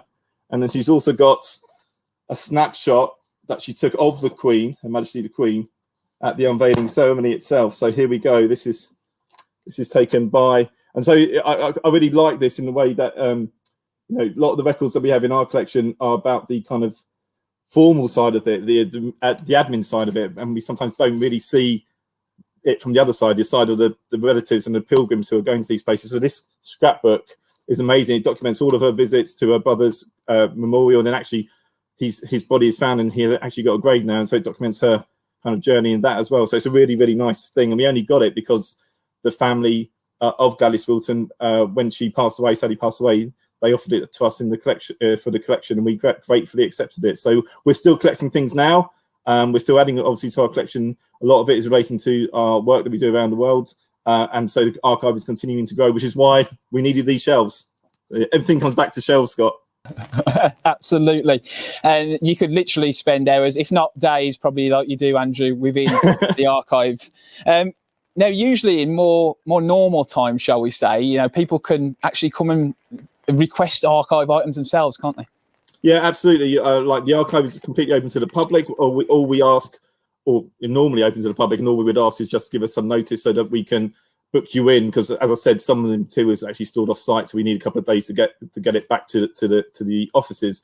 Sadly, as we all know, this last year, 18 months has been pretty difficult for everyone, including the archive. And I know myself, and I speak for my team as well, we really miss having the researchers in. That you know, it's great to be able to help people. It's great to be able to see people using the archive. The whole reason we keep this, is to help us understand our own history, but also to help people understand more about the commission and find things out about it. So not having researchers in has been a bit blow to us, but we're hopeful. You know, things are moving in the right direction, and we want as soon as possible to get people in once it's safe to do so. We have got stuff, and we are trying to put more stuff on our online catalogue. So in the meantime, in the absence of being actually able to physically visit the archive, you know, please do use the online catalogue and see what you can find. We are kind of trying to answer inquiries, but we are limited to how often we can get into the archive at the moment as well. And so, I mean, I think it's been over 12 months since I've had all of my members of the team in on any one day, and we are quite a small team anyway. So bear with us if you do have some inquiries, but we will try and answer them. And we're just looking forward to the time when we can open up again and let people back into use and see some of these wonderful treasures we've got. Well, thank you very much, Andrew, there for a small snapshot of life inside the archive and your hard work that you undertake. And we look forward to the time when everyone can come and visit the archive at CWGC once again. Absolutely, yeah. Thanks, Scott. Right then, now that was a really interesting piece with Andrew, and great to see some actual archive documents as well. Let's head somewhere else, shall we? So I wonder where we could be heading to next.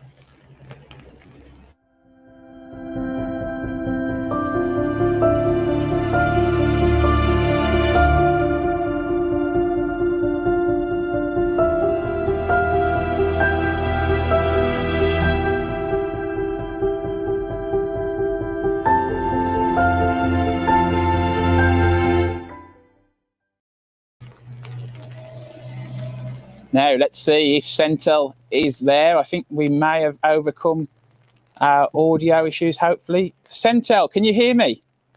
Yes, I can hear you. Can you hear me? Excellent news. Yes, we can hear you, Centel. Thank you very much for persisting and coming back on once again. It's so lovely to hear you, and we're really grateful for you joining us and keeping going. So, firstly, could you just tell us a little bit, well, where you are and your role?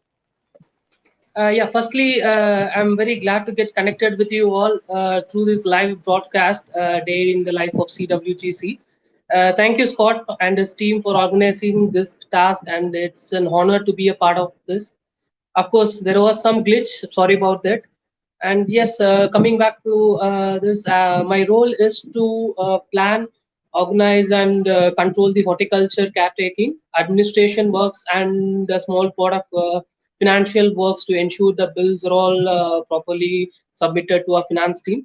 So it's basically, my role is to ensure the symmetry and are maintained as per the standards. Excellent, and don't worry about the glitches. We've had them our end as well, so you're not on your own. And can you say which cemeteries you're responsible for, and how many casualties are commemorated there? Yes, definitely. So I'm responsible for Madras War Cemetery, St. Mary's War Cemetery, and Kirki War Cemetery in Pune. And along with this, I am taking care of 20 cantonment sites in the southern part of India, South India. So in Madras War Cemetery, there are about 856 Second World War casualties. And in St. Mary's, there are about 125 First and Second World War casualties commemorated. And in Kirki War Cemetery, there are about 1,668 Second World War casualties commemorated. Kirki War Cemetery seems to be one of the biggest Second World War casualty site in India. Also in Madras and Kirki War Cemetery, it bears the name of First World War casualties memorial located in the rear end of the cemetery. And you've touched upon it briefly already. As cemetery manager, what are your responsibilities, and what is your average day like? So my responsibility is to maintain the horticulture standards in the cemetery, as I said earlier.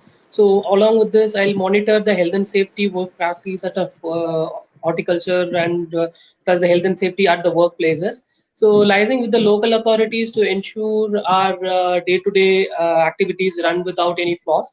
So represents the CWGCs at the remembrance events and to escort the VIP visits and all this. And Sentel is another member of staff who has got an active Twitter account, and he's well worth a follow. So please do find Sentel Nathan on Twitter because he shows some stunning images from his area that he's responsible for. And how tricky is it to keep those flowers and horticultural blooming so beautifully? So yes, thank you for the compliment actually. So actually that credit goes to my team actually. So yes, as you certainly mentioned, there are some challenges to keep the symmetry colorful. Since Chennai is a coastal area, we choose the local plants according to the soil type. So basically most of the places in Chennai, so we find the sandy clay soil. So plants like Exora, Alamanda, and Portulaca, Vinca will do well in that soil. So we generally prefer those type of plants to survive in those weather conditions. Plus our next biggest challenge is the weather. So every year we will have a huge amount of rainfall, so which will be in the month of November, December, and January. So few plants don't survive in such type of weathers. So we must choose the plants accordingly, which should survive in these rough weathers as well. And you were saying to me beforehand, actually, about how many different people you would normally, before obviously COVID-19 struck, but would usually come and visit the cemeteries. Yes, Scott. Actually, since we are located very next to the National Highway Road, so which connects to the city and the airport, we have different profile visitors like students, former military men, and so ex-servicemen and their family members, and general publics as well. Annually, we get ceremonies like Anzac Day and Remembrance Day. So during that time, we will be having our High Commissioners and of the British Embassy and Consulate General of Australia Embassy also visits during those times. So we have a different type of profile visitors, and of course, it will be very interesting to have them inside our places. Well, and I know you were hoping to try and join from the cemetery, but obviously that's not possible at the moment. And I'm sure all of us watching and involved today would say to you to continue to stay safe out there in India. Yeah. And we would say thank you very much for everything that you do, and thank you for persisting today, because I know it's not been easy to get on, but we've got there in the end. And I know I'm very pleased. I hope that our viewers have enjoyed listening to more about your role. So thank you very much, Sentel, and we say all the best for. Thank you, Scott. Thank you for your team. Yes. Excellent. Right, let's learn a bit more about Wargraves Week.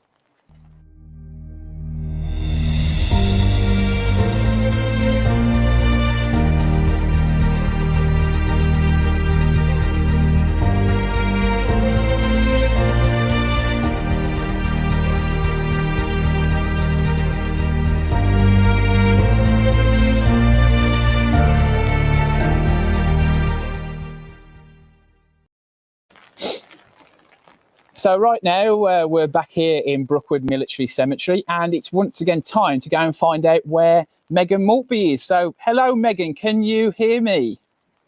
Hi, Scott. Yeah, I can hear you loud and clear. Yeah, all Excellent. good here. I've managed to find a bit of shelter under the Second World War Memorial, which is what I'm going to talk about now. So I'm a little bit covered from the rain. So, as we know, by the end of the First World War, the War Graves Commission estimated that of the 500,000 dead, only half had identified graves.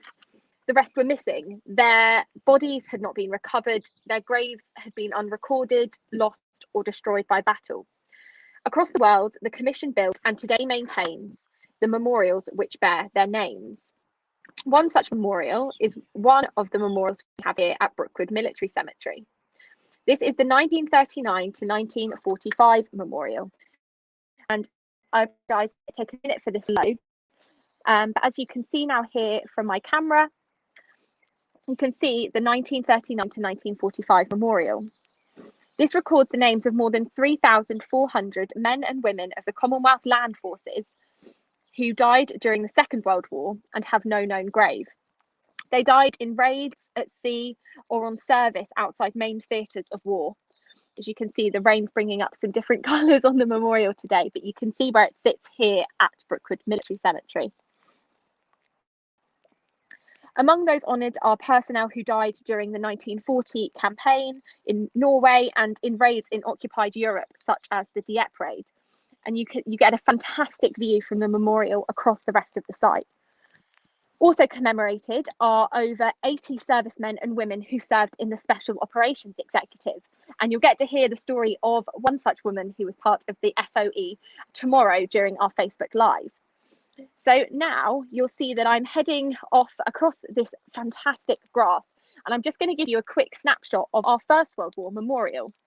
So the majority of the casualties commemorated on this memorial that I'm now heading to are servicemen and women from land forces of the UK who subsequently died in the care of their families. They were not commemorated at the time, but through the efforts of relatives and research groups, these casualties have since been identified as war dead. So you'll see I'm just heading towards the memorial now, and you can look back across the Second World War, predominantly Canadian section here.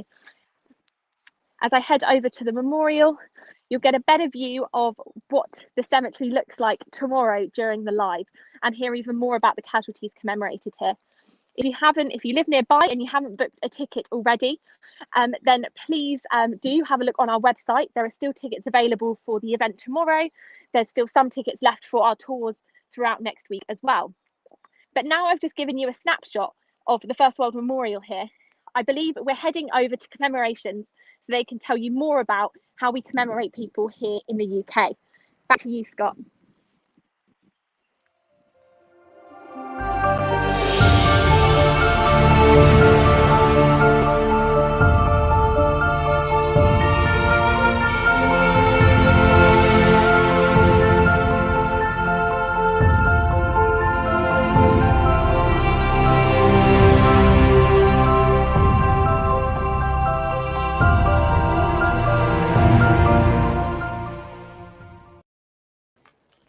Well, as you can see, I've been joined here by another guest, and it's welcome to Catherine Nell from our Commemorations team. Hello, Catherine.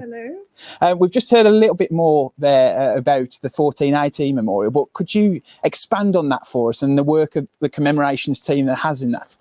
Certainly, Scott. So we've seen those fantastic images there of the Brookwood 1914-18 memorial, and that memorial commemorates 394 Commonwealth men and women who died in the United Kingdom or Ireland but have no known grave. And the eagle-eyed among you might have thought it looks a little bit newer than some of those you're more used to. It was actually unveiled in 2015. So you might be thinking at home, well, we've been around, the Commission's been around, for all these 104 years. What are we doing putting up new memorials? So those 394 individuals were actually not known to us as war casualties before that date. So to explain a little bit of context for that, post the First World War and indeed post Second World War, the military authorities gave the Commission the lists of the war dead for us to go on and commemorate. So if someone died in service, over on the Western Front or further afield, if they died in action, if they were killed in action, then administratively, it was quite easy for the military forces. They knew this person had died and that information was passed back through the chain of command. But what about someone who was discharged, maybe through illness they contracted in service, or they were medical evacuated back to the United Kingdom and Ireland and beyond? If they later died of their wounds and succumbed to their illness, their family might not have told the military authorities about their death. And this is where we're really fortunate. Many descendants, members of the public, in particular the In From the Cold research group, they presented evidence to us for these individuals that they met the Commission's criteria as a casualty, and then those individuals were adjudicated as war casualties. And if we weren't able to find their final resting place, then the Brookwood 1418 Memorial is the most appropriate memorial for them. That's really fascinating. Very much like the whole work of Commemorations, it's always ongoing, isn't it? It is, absolutely. And the Brookwood 1418 Memorial gives us a fantastic snapshot into the Commemorations work. So as I said, these individuals, these men and women, they have no known grave beyond us knowing that they died in the United Kingdom or Ireland. However, those investigations, they really are ongoing, Scott. And if we become aware of their war grave, of their final resting place, then we will, of course, investigate that. And if it's possible to verify that location, then we will adopt that grave as their single point of commemoration. And that's where we work really closely with all of our area teams, people you've heard from today, and indeed our legal team, to make sure that we're protecting those war graves. So that's certainly one really interesting part of our team's responsibility. Now, we could have a whole show about the Commemorations team, let me tell you, because it is such fascinating and interesting work, and obviously work that has been going on for the whole of our history. But could you sort of tell us a little bit further about the makeup of the Commemorations team itself? Yes, certainly. So we, as is always the nature of the Commission, we're a really varied team. So we have some of my colleagues who've worked for the Commission for 30 years. I myself have worked for the Commission for 2.5 years, and our Commemorations Policy Manager, she only joined last year. So we're a really, really varied knowledge base and skill set amongst the team. We're split roughly in half in terms of responsibility. So some of my colleagues, they have the duty to maintain our casualty records. And again, as we've kind of heard throughout the day, it's so important that we have accurate records for these individuals. So as well as our commitment to care for their memorialisation, we also have to have those accurate records. So that side of the team, they amend our records on a daily basis, really focusing on that important work, which in turn frames the rest of our casework. And that's where my role and the role of the other side of the team comes in. So as a commemorations officer, we're responsible for casework related to the identification of partially identified graves, and also related to the discovery of human remains around the world. So that happens even to this day. Many people will be surprised to hear, but we have around 100 casualties recovered from the battlefields each year. And I imagine it's quite a varied day job then. Yes, absolutely, to say the least. So the days, as you said yourself, they vary so much, but we're very much evidence-based team. So that's everything from record amendments, there must be evidence to substantiate that, right through to the casework. So my day might be looking at artefacts that have been recovered, part of these casualty recoveries, to try and assess the details, to see if we have a datable item that was recovered, right through to assessing our historic concentration records. And we saw at the start of the clip about the burials and rededication ceremonies that we have. I mean, we haven't had any for perhaps almost 2 years now, have we? It will be by the time we end this year. But can you tell us a little bit more about that work and how it's still continuing? Yes, certainly. So as you said, unfortunately, due to the pandemic, we haven't been able to support the member governments with reburial and rededications. But the behind the scenes work does continue. So that's where the process today is really identical to as it was 75 and 100 years ago. So the military authorities are responsible for the identification of their casualties. So that's the same as it always was. So we will do our best to support that investigation, really framing our historical records and our interpretation of those to support the member governments with their identification. So while the member nations haven't been able to bury and rededicate these individuals' graves, we have very much been doing that process. And an example of that is the final verification exercise. So I'm sure many people watching will be very familiar with our headstones and, indeed the poignant personal inscriptions that are on the bottom of those headstones.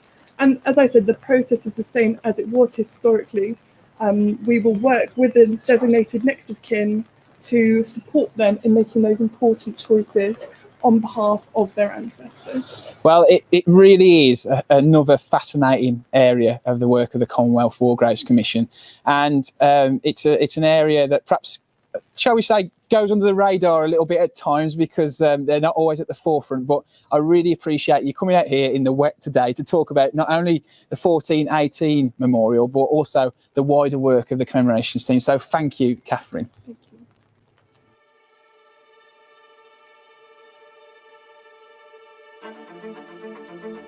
All across the world, and here in the United Kingdom, A group of people from all walks of life work silently and in perpetuity, hidden away from everyday life and yet in plain sight for all to see. maintaining immense memorials to the missing which reach up to the sky, caring for the graves of the fallen carved from Portland stone, Day in, day out, they work to maintain these places of memory, so that we will never forget the sacrifices made from as far back as 100 years ago. Discover the sites that shaped the world we live in today. Learn about the history of the 2 world wars. Remember those who fought and died for peace. And never forget these timeless words. Their name liveth for evermore.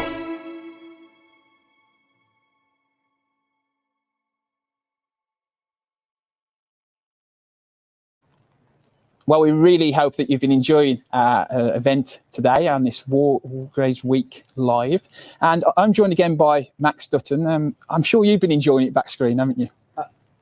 I think for me, the amazing part of this is the remarkable people that we have. That, you know, we work in the Commonwealth War Graves Commission's head office in Maidenhead, and we obviously work with colleagues all over the world. But being able to connect to them and hear their thoughts, meet them in person, bring those people to you, it's really amazing. And I'm really struck by the remarkable dedication of our staff around the world, the skills that they have. Listening to Bob earlier, who's a gardener here at Brookwood Military Cemetery in Surrey, but he's worked for the Commission for decades, worked all over the world, worked at some of our most famous memorials, worked at Vimy, worked at Tietval, but he's also worked at some of our much smaller ones as well. And every site to him is just as important.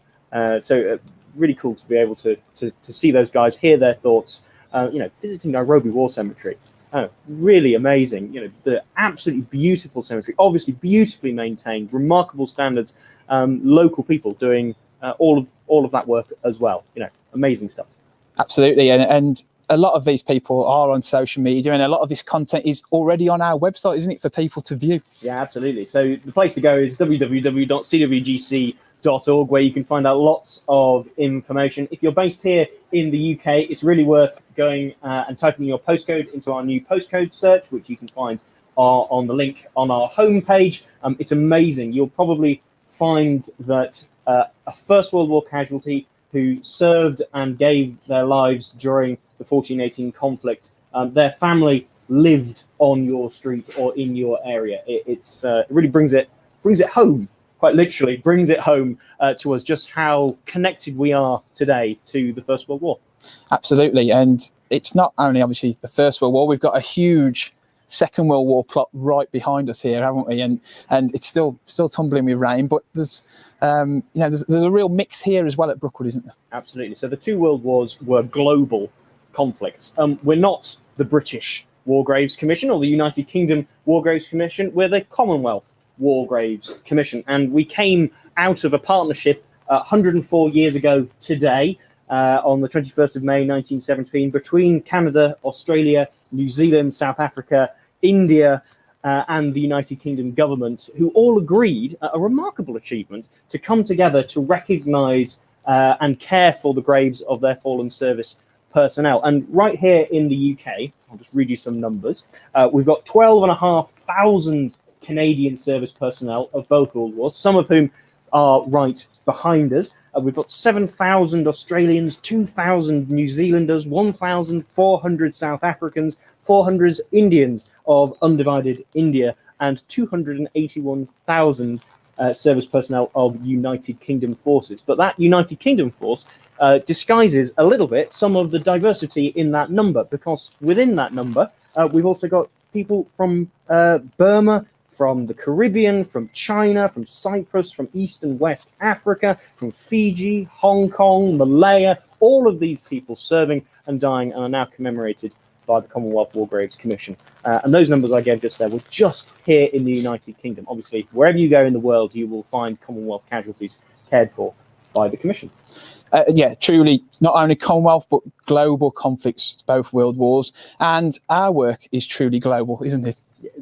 Wherever you go in the world, we work at 150 countries and territories around the world. We have dedicated staff all over the world who work either at those locations, ensuring that those graves are treated with the respect that they rightly deserve, or we have staff who travel to inspect those locations on a regular basis. I mean, right here in the United Kingdom, we currently have a program called Eyes On, Hands On, which is kindly funded by Annington. And those guys are going out and keeping a close eye on some of our war graves in the UK, because there are war graves at over 12,000 locations here in the United Kingdom. And obviously that presents us with quite a task to ensure that they are all to the standards which they rightly should be, that the Commission expects for their war graves. So really fantastic. If you are an Eyes On, Hands On volunteer, thank you so much for volunteering with us. And if you are thinking, I'd like to get involved with this amazing organisation, I'd like to look after war graves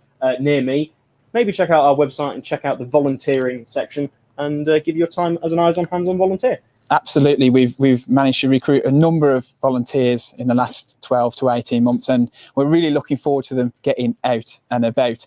You may have wondered why we mentioned Canada a couple of times there when you're watching. Not only have we got a big plot here, but Canada is going to be our final long distance journey for today, and we're going to go and link up with one of our team members out there.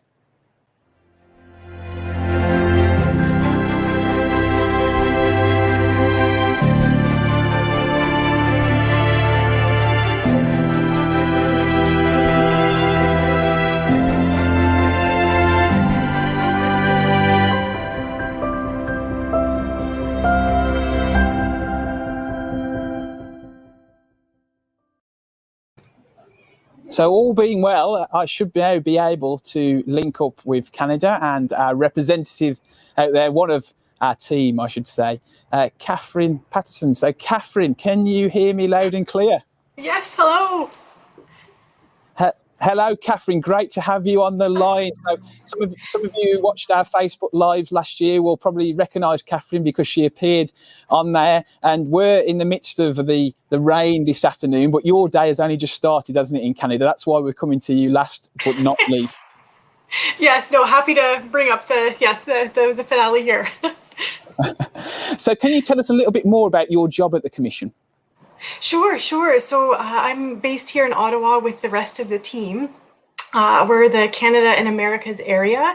So our area of responsibility is really the Americas and the Caribbean. So it's a total of 31 countries and just over 20,000 commemorations on graves or memorials. So we have quite a large area to care for as part of our work. So I'm right now splitting my time between commemorations work and then the works team, sort of making the arrangements for all the work that needs to be done. We do the inspections. Our team does the inspections, and then we contract out the work. We're a bit different than some of the other areas that have dedicated commission work teams. So that's a big part of what we do.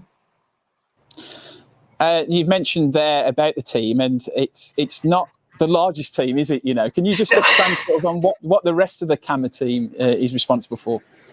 Yes, yeah, we well this time of year we actually kind of are all working on a similar sort of work, and that's making arrangements for repair and maintenance work for the cemeteries we inspected in 2020, and also to the best given the current restrictions and changing planning options, planning out what we'll be able to inspect this year. So that's something that the team really works on together for planning out the year. And then the rest of the year, we do have sort of different duties without. So as I said, I work fairly closely with. Nice to see Catherine there a bit earlier, but with the commemorations team in working on the cases that come up for graves here in our area. Then we also have throughout our area, Horts, aspects of the work. So we've got, team members working on that. So it's really quite varied. Excellent. And could you give those watching just an overview, perhaps, of the commitment and some of the different areas you end up working in?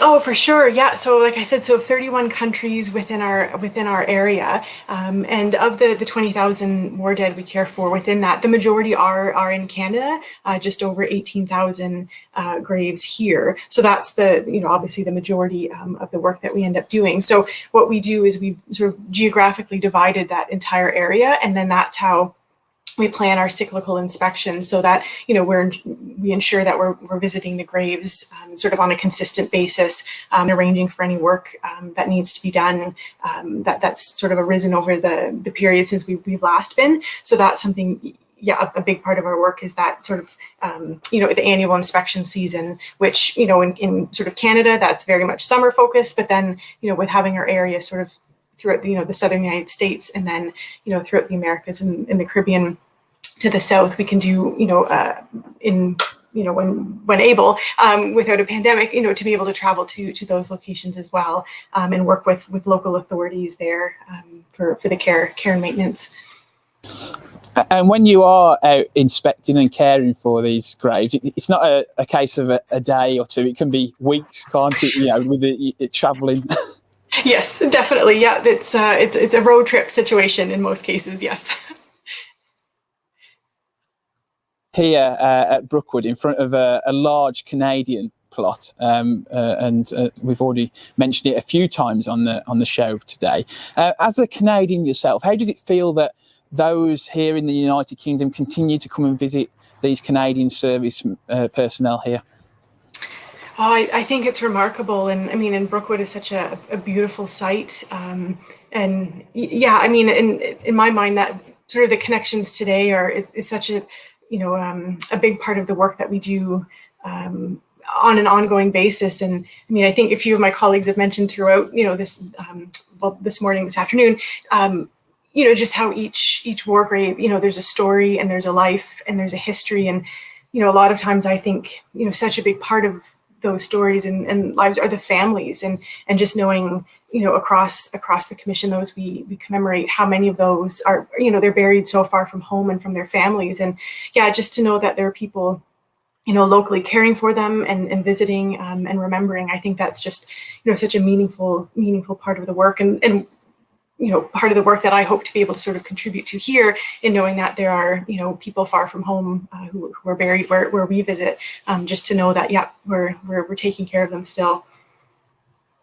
Well, Catherine, you very much do that, and thank you for joining us this afternoon on this, this morning for yourself on this live broadcast. It's been great to chat with you once again and see you, and we hope to link up with you again in the future for another live broadcast. You never know. So thank you very much for your time.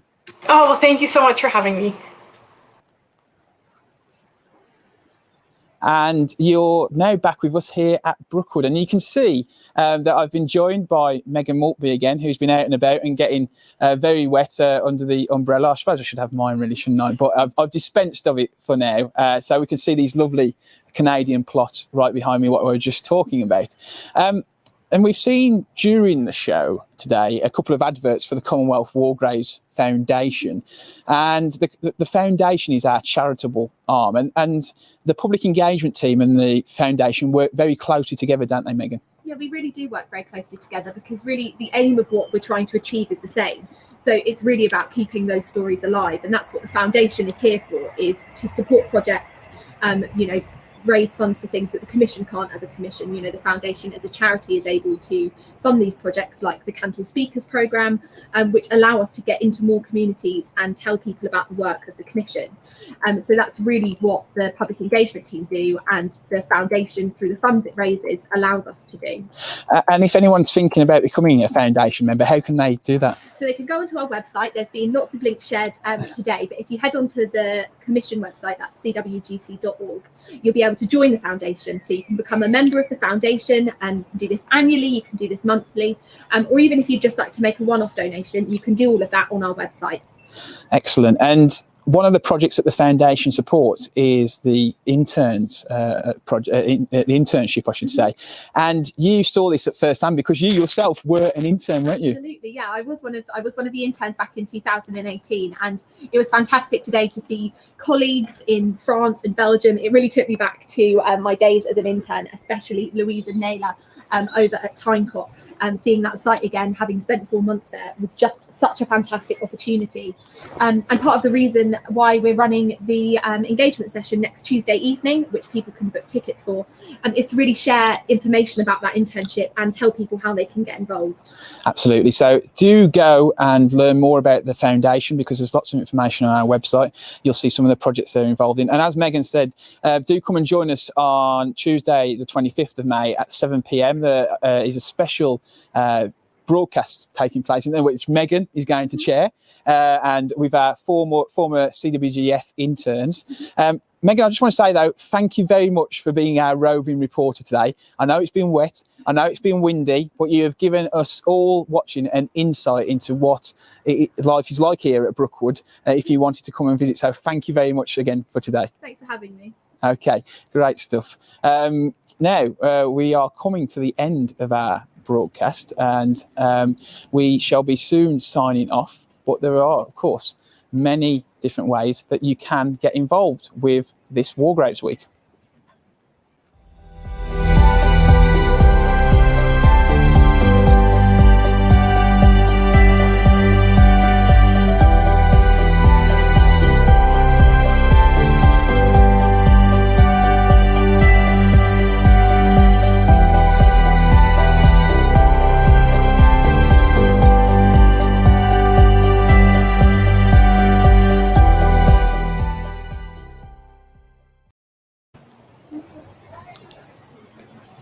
So, as if by luck, the rain has stopped as we come to the end of our broadcast. So we hope that it hasn't hindered things too much today. I'm actually nice and dry, really.